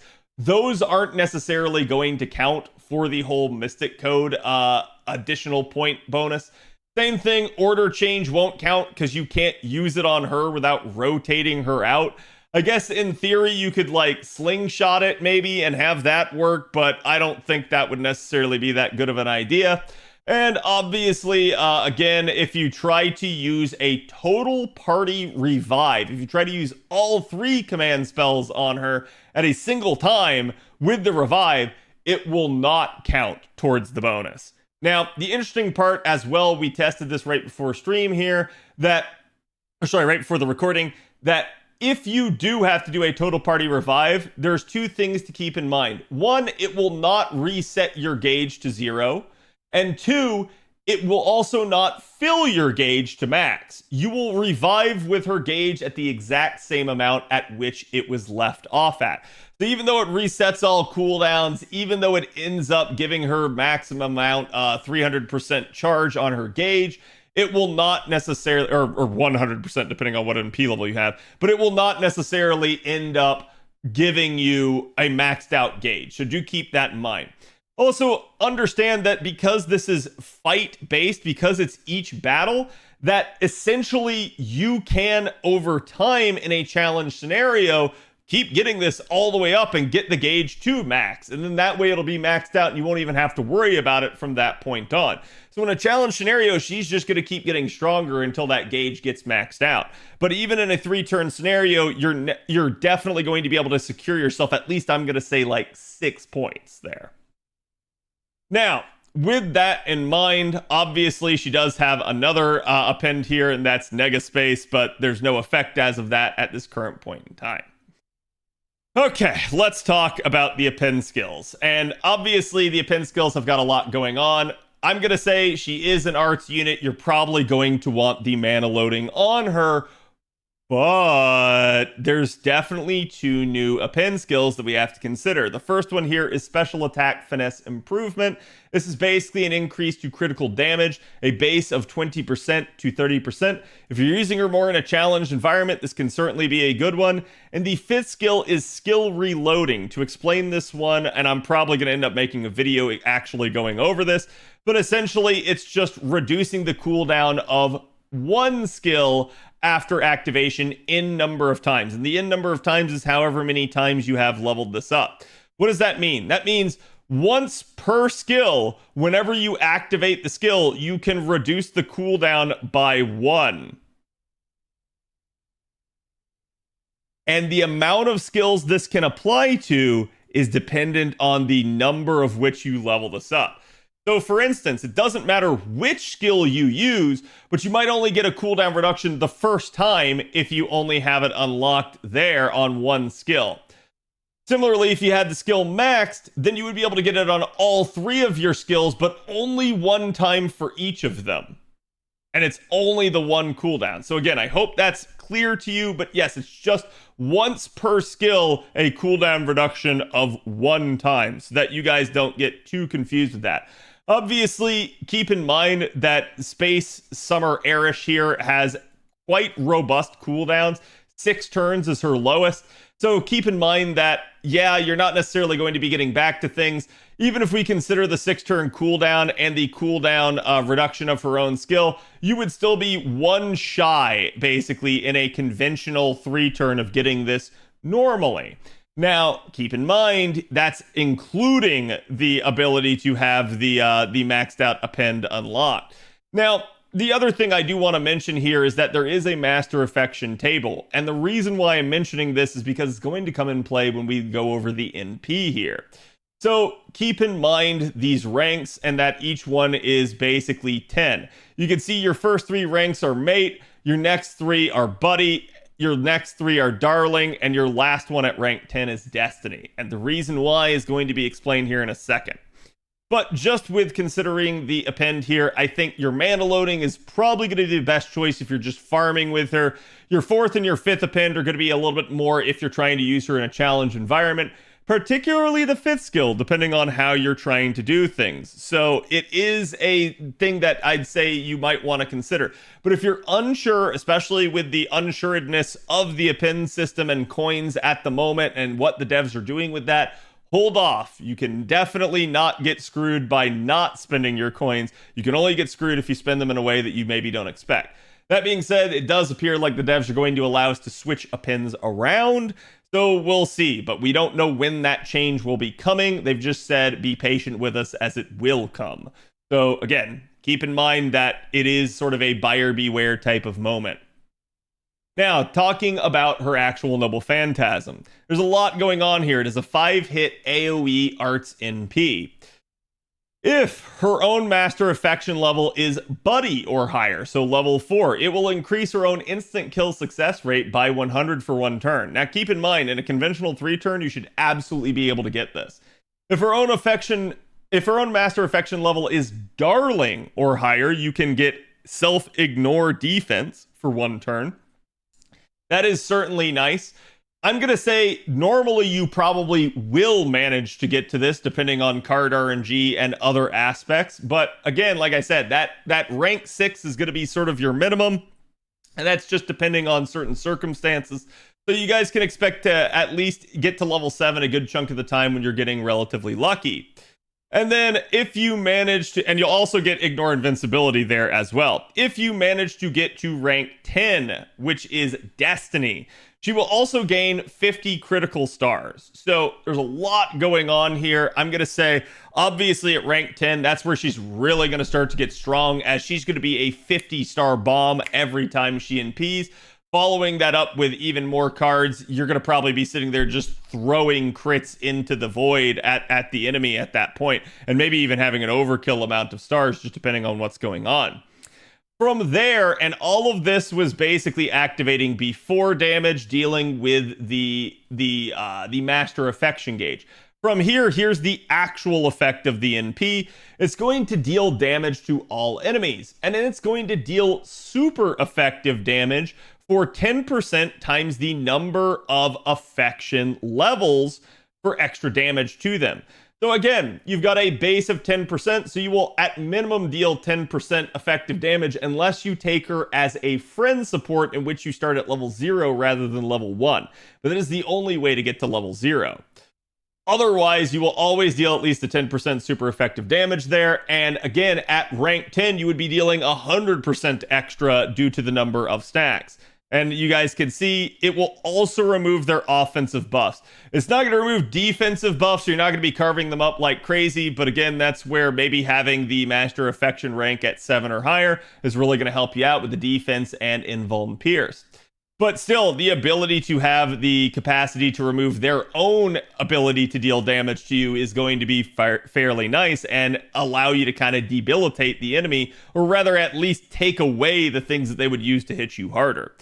She then from there will have a 60% chance to instant kill them, but only after the damage goes out, so this is obviously ideal. This means that you would at least, even if you did death proc, get damage and refund from that, so it is definitely a nicer way to understand this.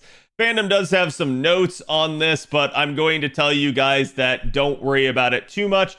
Obviously, Master Affection level will certainly help out against bronze rarity and death procking enemies. It's going to make her really nice for that, but keep in mind things like enemy type, as well as enemy rarity, as well as it being a servant or not, can definitely influence the amount of death rate. If you want more explanation on that, go look at my instant death explained video where I talk about all of that.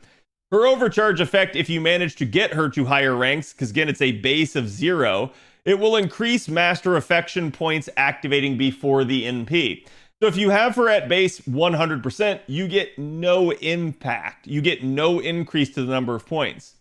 If you get her to 200% though, even, you get 5. If you get her to 300%, you get 10. So again, you can see how getting her more overcharge ranks can allow you to get more stacks and can certainly be a good thing for you guys to have.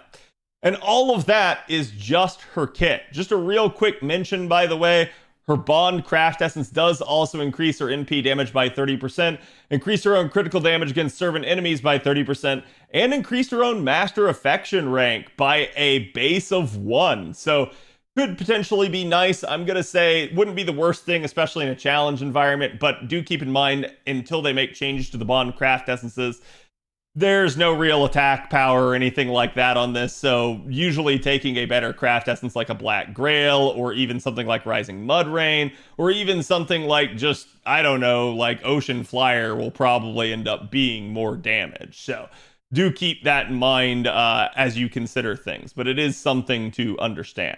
Now, let's go ahead and let's talk about refund scenarios for her. So Summer Eresh basically in a 2x Castoria against neutral enemies. I think this is going to be the best way to do it, because obviously you're probably not going to be taking her against, Avengers. And then certainly the majority of enemies in the game are going to be either neutral or effective to her. So we'll consider her from the neutral standpoint. She's going to end up having at even 3 out of 15 hits of overkill. So again, with 5 hits, that's your total of 15 here. At 3, this is 1 hit of overkill for 3 enemies each, basically. And it's assuming that you killed, is what this is. So assuming you kill the enemies, you get even the 1 hit of overkill. You're going to be able to reach 52, basically, %. This is going to be enough for that 50% breakpoint that we talk about a lot. She's going to be easily able to refund in that sort of scenario. Even if you got 0 out of 15 hits of overkill, she would still get to like 47% in a double Castoria scenario. So a refund, it's not going to be like crazy good, but it's not going to be bad either in that sense. She won't be quite at a quick level of unit refund in that regard. Talking about her basically against 2 neutral enemies, though, you would need, even with 10 out of 10 overkill hits, you would only get to 47%, so you would not get back to the full-blown, again, like 50% that you would need. So, and again, it's going to be nigh impossible to actually get all of your hits to be overkill in any scenario, as it means you'd have to kill, again, basically with the first 6% of her damage to do that. Maybe against like Fuyuki enemies, but against anything else, probably not. So now, with that in mind, we have a good idea of actual like refund numbers, and we can kind of talk to you guys about the actual proper refund scenarios. So let's talk about those charge scenarios in a nutshell. There's numerous here, and so this is going to be Summer Eresh against 3/3x neutral enemies. Basically starting her out with an append unlocked for her mana loading, basically using her 20% party charge, getting a Proto Merlin in here, wave 1 with her 20%, which is also going to give you that overcharge rank, remember. And then also 50% charge from one of the Castorias, rotating her in, getting the other arts buff from the other Castoria at that point in time. That's going to bring her up to 100%, and then basically she will refund 53%. From there, you're going to be able to include the other Castoria's 50% buffs. That's going to bring her up to full again. She's going to fire off the NP, and you're going to get back to 65%, which you're going to use Eresh's 50% charge, and boom, there you go. There's your 3-turn loop. From here, we also have another scenario in which we're not going to be using the append, and we are going to instead be using something like Nero Bride. Basically, from there, we're going to end up with her 20% charge. One of the Castoria's 50% rotate for the other Castoria. Use Nero Bride and her 30%, or again, rotate her for the other Castoria. Totally up to you. But then from there, that's going to get you to 100%. And then you're going to fire off the first NP. You're going to refund 57. You're going to use the other remaining Castoria. And then basically refund to 66.9. Nice. And then also get yourself 50% charge from her, and that's how you'd complete it with that. Scenario number 3 here is going to be double Castoria with Oberon, and it is very much the same as you guys can see. 20% combined with a 20% from Oberon, and then kind of mixing and matching the Castoria skills. Only going to get back to about 42% there on wave 1 in that scenario, but you still got a missing 20% left over from Castoria and Eresh's own 50%. That's going to refund 50%, and then you're going to go ahead and use, again, someone like Oberon's 50% charge there. So something that Oberon could only do in that sort of scenario, but definitely possible. The next scenario, this is scenario number, let me see if I can keep track here. Scenario number 4, this is going to be against 2 neutral enemies. And in this sort of scenario, you guys can see you're still going to want Oberon for this to work, but it largely still does. It's just going to require you to have that append unlocked in the same sort of deal. Order of operations is going to get a little bit different, but it still should work. And then basically in the third scenario here with append 5 unlocked, we can start to use Atlas Mystic Code with only 2 supports. Now, do keep in mind this is going to allow you a scenario in which you can get back to her skills. However, also keep in mind that this will not necessarily be the best for damage. So do understand that while yes, this is an option, it may not be the best option for you in that sense. So taking a look at this, we can start her out basically with her own charge skills, bring her up to 70%. Both of the Castoria 20% charge skills for NP gain, and then we're going to use the cooldown reduction. Remember, she'll have also triggered her own cooldown reduction. So right there, boom, you're going to refund to 52%. You're going to end up using the other Castoria 30% charges. This is going to end up bringing you up to full. We can also get away with, at this point, reusing the first skill and getting another attack up buff and NP damage up buff from it. It's actually going to be overkill in terms of charge, but who cares? She's then going to refund 52% again, and by then you'll have had her second skill back and get yourself another 50% charge. So this does make her an arch unit that can conventionally double up her skills. It is a very interesting prospect, but it's not going to work to the same capacity that a Koyanskaya setup will for Buster. Still, it is an interesting thing to denote that she does have numerous options. And you could probably even manage to make things work like Fragment of 2004. So definitely experiment, test it out, and see what works for you. Now, with that in mind, let's go ahead and take a look at basically Summer Eresh's self-buff numbers only. So this is neutral damage, no supports included, no craft essences, no mystic codes, nothing like that. You guys can see base values, her damage numbers are actually not that good, but these are neutral numbers, so definitely something to be considered. Also, keep in mind that as the affection levels go up, you guys can see the super effective modifier coming into play. So pretty much by the time you get to, I'd say, that affection rank 6, you're already almost a 50% increase over where you had been. And certainly by affection rank 10, you are nearing that doubling up in terms of raw damage. So keep in mind, this is just self-buff numbers. It's going to get better when we start putting her into an actual scenario. Before we do this, let's talk about sort of the basic point scenarios that we had mentioned. So again, this is sort of a turn-by-turn breakdown, as you guys can see, for the total amount of points that you might get. So in that regard, this is sort of a worst case scenario. And like I said, I think in the majority of circumstances, you're going to be able to hit that like 6 6 level-ish amount. But do keep in mind that right now, again, Mystic codes are in a weird spot, so you might not be hitting that, as is until they do fix that bug. In a normal scenario, we're going to be saying that basically you end up at 59 points instead, so not necessarily quite getting there. And in a best case scenario, you're going to be ending up at like 78. It definitely does depend on what you're trying to do, but I'm going to say again that this sort of thing is certainly possible, and it is entirely possible if you end up using her on something like, again, like Waterside Battlefield, or you get ranks of overcharge in there, you get really good card RNG, that you do get to these sorts of numbers. But it is assuming that you actually do these things in order to get to these, again, sort of really, really good solid numbers. There you go, it's 78, just in case anyone couldn't see right there. Now, that's that scenario with an Oberon and Black Grail setup. This is the scenario basically with Atlas and Black Grail. So in that sort of regard, you will be able to, again, get a lot of usage out of her. You will be able to get 3 Mystic codes instead of just 2, since, again, order change can't necessarily be used in a plug suit environment on her. And then at that point, yeah, you're basically to be able to look at being able to even get to something like 70%. Or sorry, 70 points, not even including things like Waterside Battlefield or anything like that, should you happen to be there. So definitely another really nice way of being able to get more points due to the whole, hey, I can double up on skills, which is going to get me even more activation. So again, you guys can see that is going to really, really help out. Now, in that sort of scenario, let's go ahead. Sorry, actually, in the basic scenario, let's go ahead and talk about damage with Oberon here. So this is worst case scenarios with 2x Castoria, Oberon, a level 100 Black Grail, and Neo Plug Suit. You guys can see at NP1, basically at only 41 points, you're still dealing 309,000 by the final wave.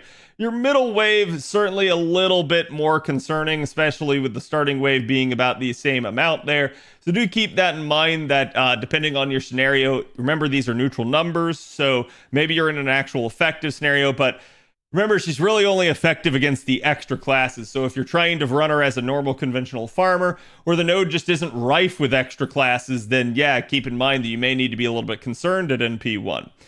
So in that regard, you might want to think of her as a neutral damage dealer and consider getting that second copy. As again, you guys can see already with the second copy, even in the worst case scenario, staring at 412 here. Basically, in this same exact thing, we can also be using Mud Rain instead of Black Grail. That is the sort of pseudo Black Grail that has overcharge on it. It's not going to be as effective damage-wise as Black Grail, but it will be in terms of changing out for a loss of damage, granting you overcharge, which should at least get you a couple of extra affection points to get a little bit more super effective damage. It won't be as good, but you can see the damage numbers are actually not super far off, just depending on what you're trying to do. So definitely another thing to consider.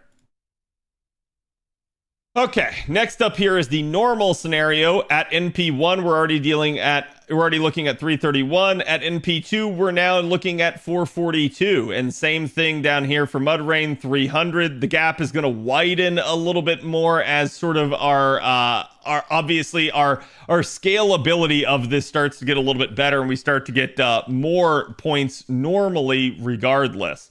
So that's where, again, you're going to start to see the actual numbers really coming into play. And then here we've got the best case sort of scenarios here at the 78 points. You're already all the way up to 375 and 338 here for NP1s.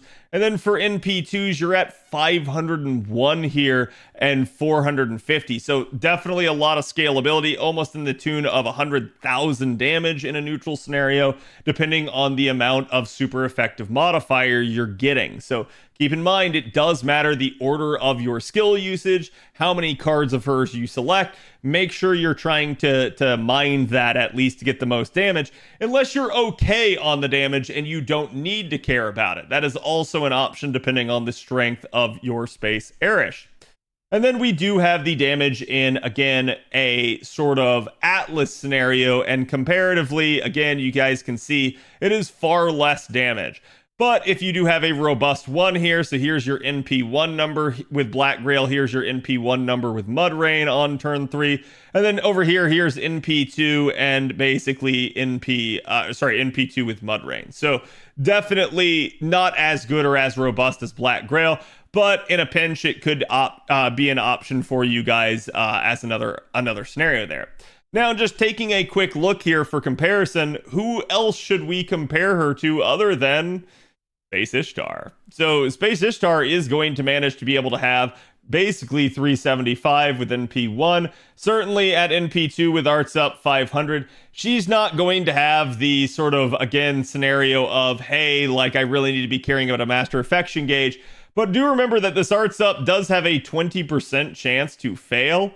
So keep in mind that, yeah, you could instead be dealing with these other numbers if you don't try to take matters into your own hands to try and actually resolve this issue.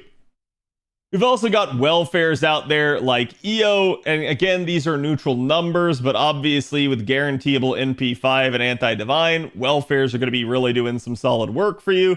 Obviously, other units out there like Karen end up having a ton of damage as well. So you guys can see, especially with the ability to secure the extra 20% damage on Karen by sticking like an Avenger in her backline or something like that.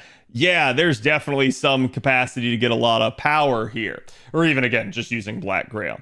Dante's, also OG Dante says, certainly always been pretty solid in terms of his damage performance. And given his upgrades to have increased charge capacity, he can definitely loop a lot more fluidly nowadays too.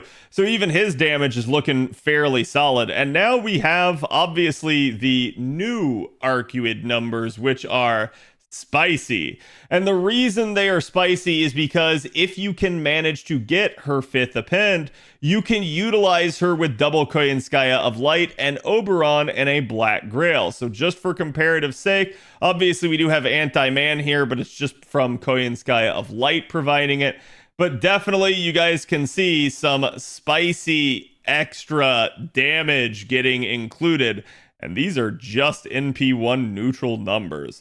So really, yeah, Arcuid's going to be really nice, assuming we get that ability to switch appends or people happen to have enough coins to be able to unlock it. And that is just NP1 numbers.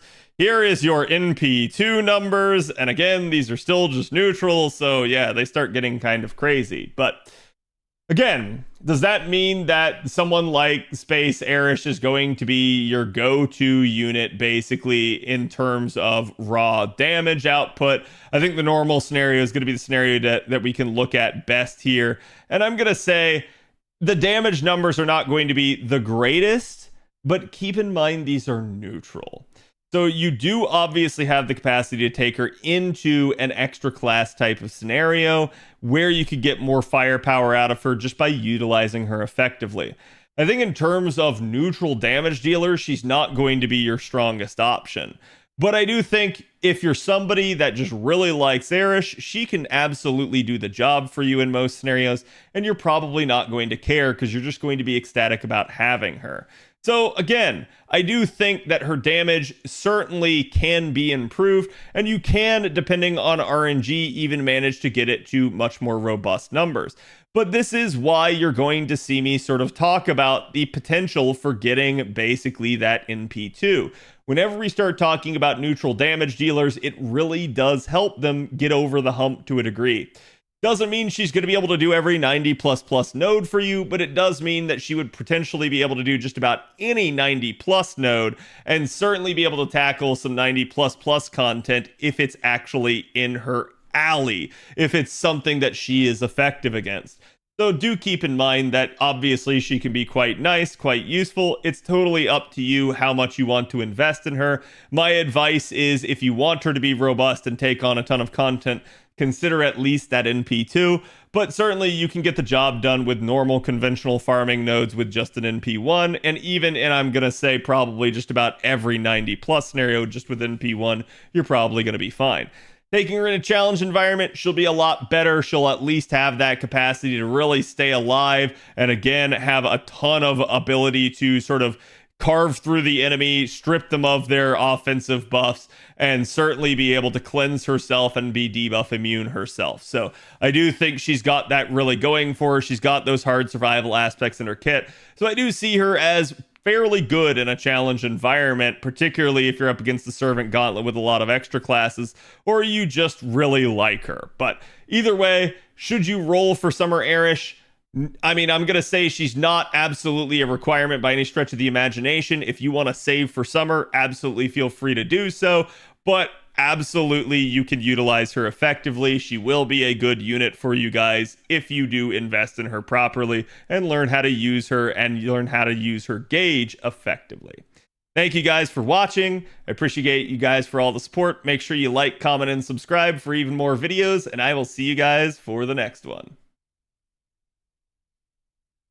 Okay. How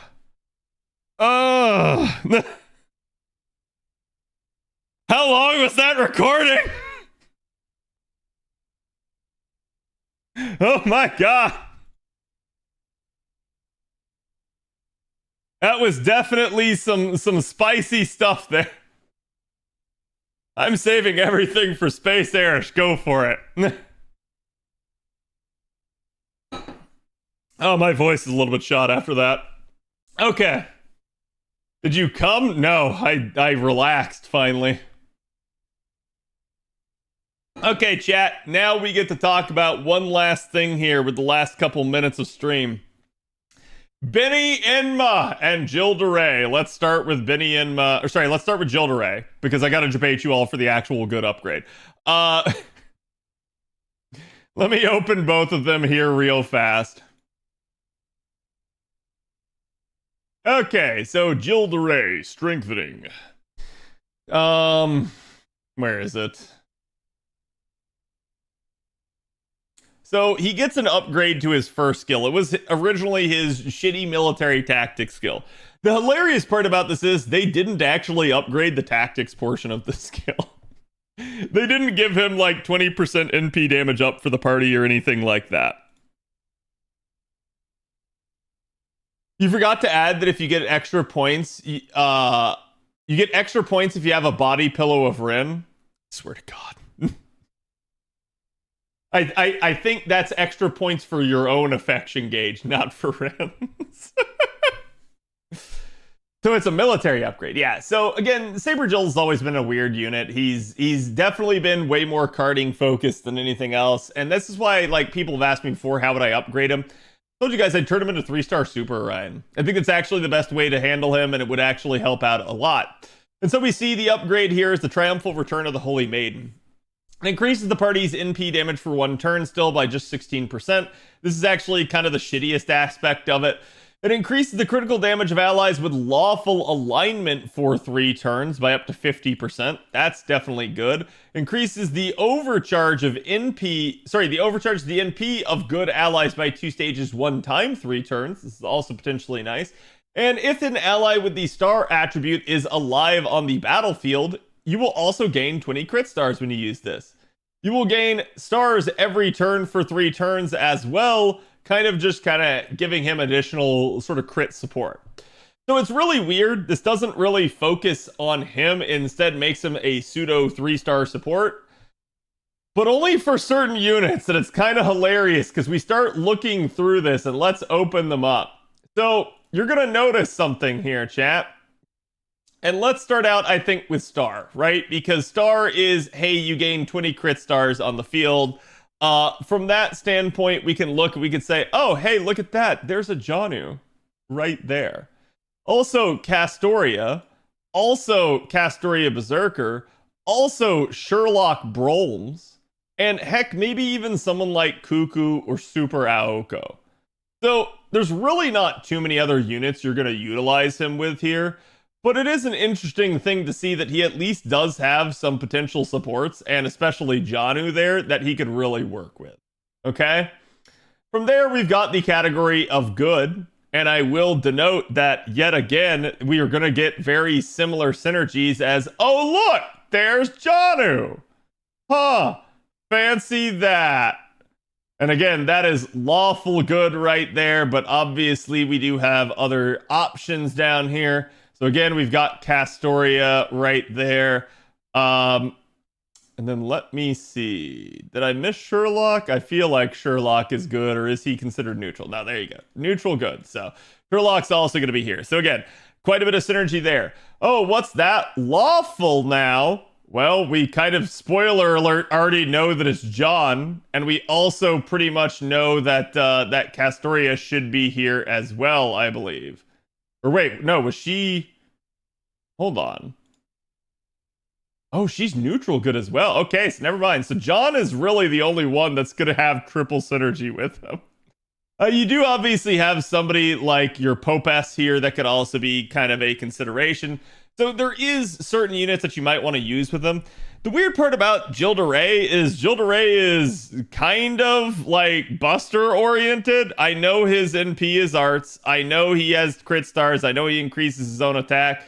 But do keep in mind the way that his stuff kind of works. He's very much incentivized to use this Buster up for 5 turns of 40%. Here's the problem, chat. He's only got 2 Buster cards.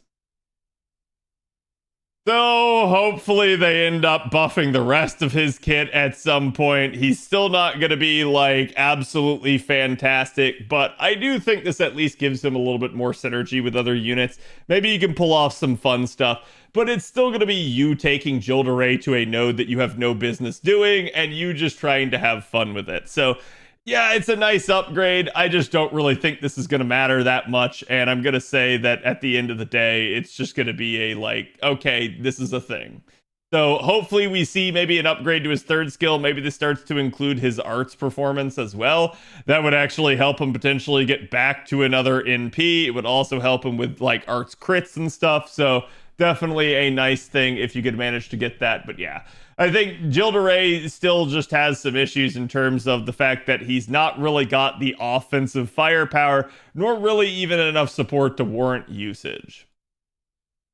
Okay, so that was his upgrade, and then we got my absolute copium where we were all thinking we were going to get Artoria as the upgrade. We instead got the tongue-cut Sparrow Beni Inma.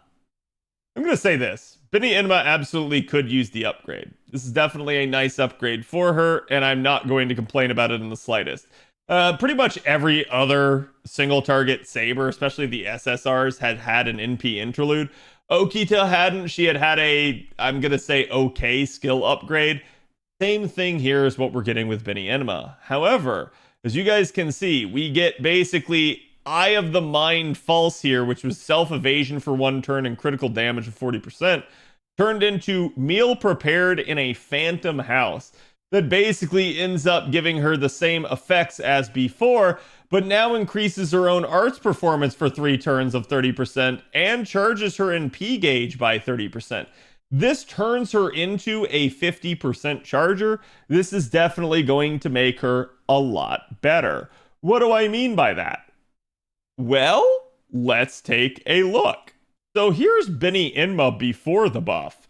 This is Beni Inma with 2 times Castoria Oberon, a level 100 Ocean Flyer, and a level 10 Neo Plug Suit.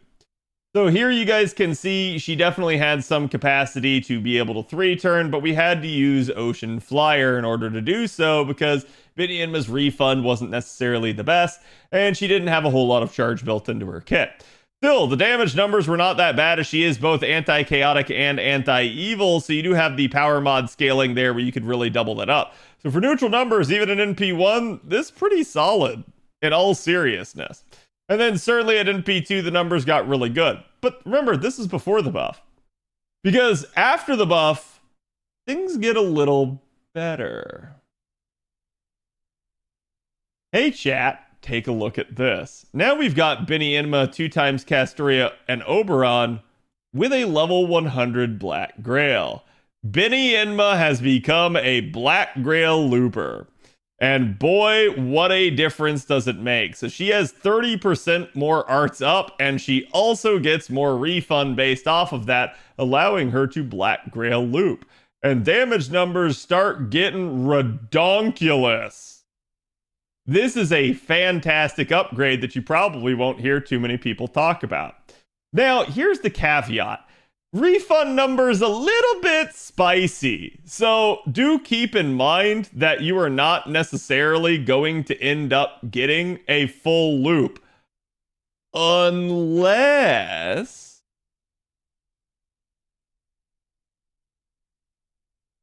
wave 1, she'll need to get at least 2 out of 5 overkill hits. In this setup, basically, she'll be able to be 1 out of 5 overkill hits against, like, say, Lancers in wave 1 for a lot of things. But 2 out of 5 would get her quite a little bit more. So, like, for instance, for reference here, so she'll deal 113k damage basically to Lancers in wave 1, which would be 1 out of 5 overkill hits. It wouldn't be enough for 2 out of 5. However, 2 out of 5, in order to hit that, would be basically 115. 947. So, in that sort of scenario, chat, the only difference right here between 1 out of 5 and 2 out of 5, we're literally talking less than 3,000 damage. So just pre-card the enemy a single time, and you'll be able to Black Grill loop. Within reason. That's it. It's that simple. You just need that second overkill hit out of 5. So make sure that you basically end up doing that. Now, do keep in mind, if you try to use her against Berserkers, if you try to use her in a neutral scenario, circumstances might not be the exact same. But yeah, she can basically Black Grail loop as long as you're trying to use her in a situation where she should actually be able to go. And we do normally assume low rolls on that sort of thing just for safety purposes. So it is really, really nice to see. I'm really happy for Beni. She absolutely deserves her time in the sun because I feel like she's a unit that a lot of people have just sort of ignored for a long period in time. So I'm really, really like happy to see her kind of get this firepower added to her kit, as it should put a little bit of a focus back on her away from maybe some of the newer and shinier units. And again, I do think that she's a very capable unit challenge content wise, as she has always had a powerful kit. The ability to skill seal, heal the party, defense down, crit down them. Again, heal the party even more and basically charge the party's gauge, but also grant the entire party buff removal resistance.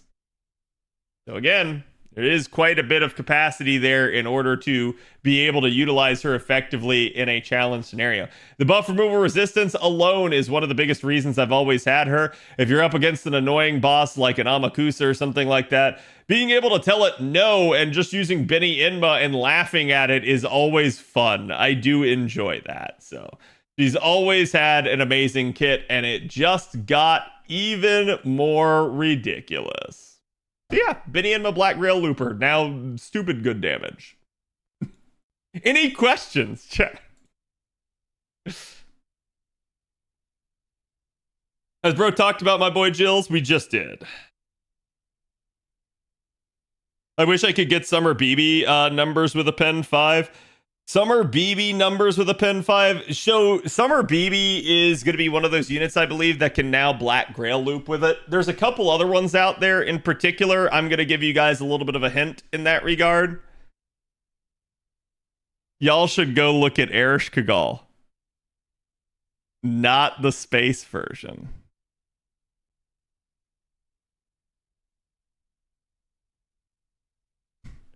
Doing GSSR. Oh, damn it! Chat, you jebaited me! You jebaited me! I forgot to do the GSSR! Alright, GSSR tomorrow. Sent BB? Oh, okay. Here, I'll give you guys a quick flash for BB since apparently Avalon's feeling generous. Here's your BB numbers. So again, it's now... Oh, is it cranking? Sorry, I thought it was Black Grail with her. Oh, no, right. Now she's double BB is what she is. You have 1 minute? Nah, I'm good. I'm good. We'll save it for tomorrow, chat. Let's not blow our load all in one day. I'll give you guys a reason to watch tomorrow, right? But Cat, I don't want to watch tomorrow. Too bad, chat. Deal with it. All right, let me see who all's on, who all we can give some love to.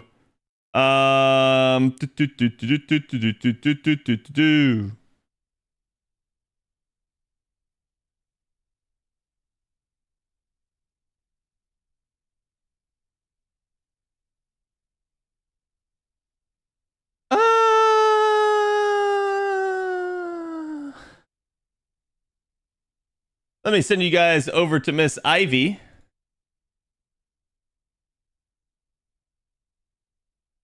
Again, thank you guys for being here today. We'll see you guys tomorrow for, again, like we said, more GSSR, since I didn't get to do it today. And obviously we'll have new servant upgrades tomorrow, so we'll be covering that on a daily basis with you guys. But thank you guys for being here. Always appreciate the support. We'll see you guys on the other side. Go give Miss Simon some love. Go give Ivy some love. And I will see you guys tomorrow.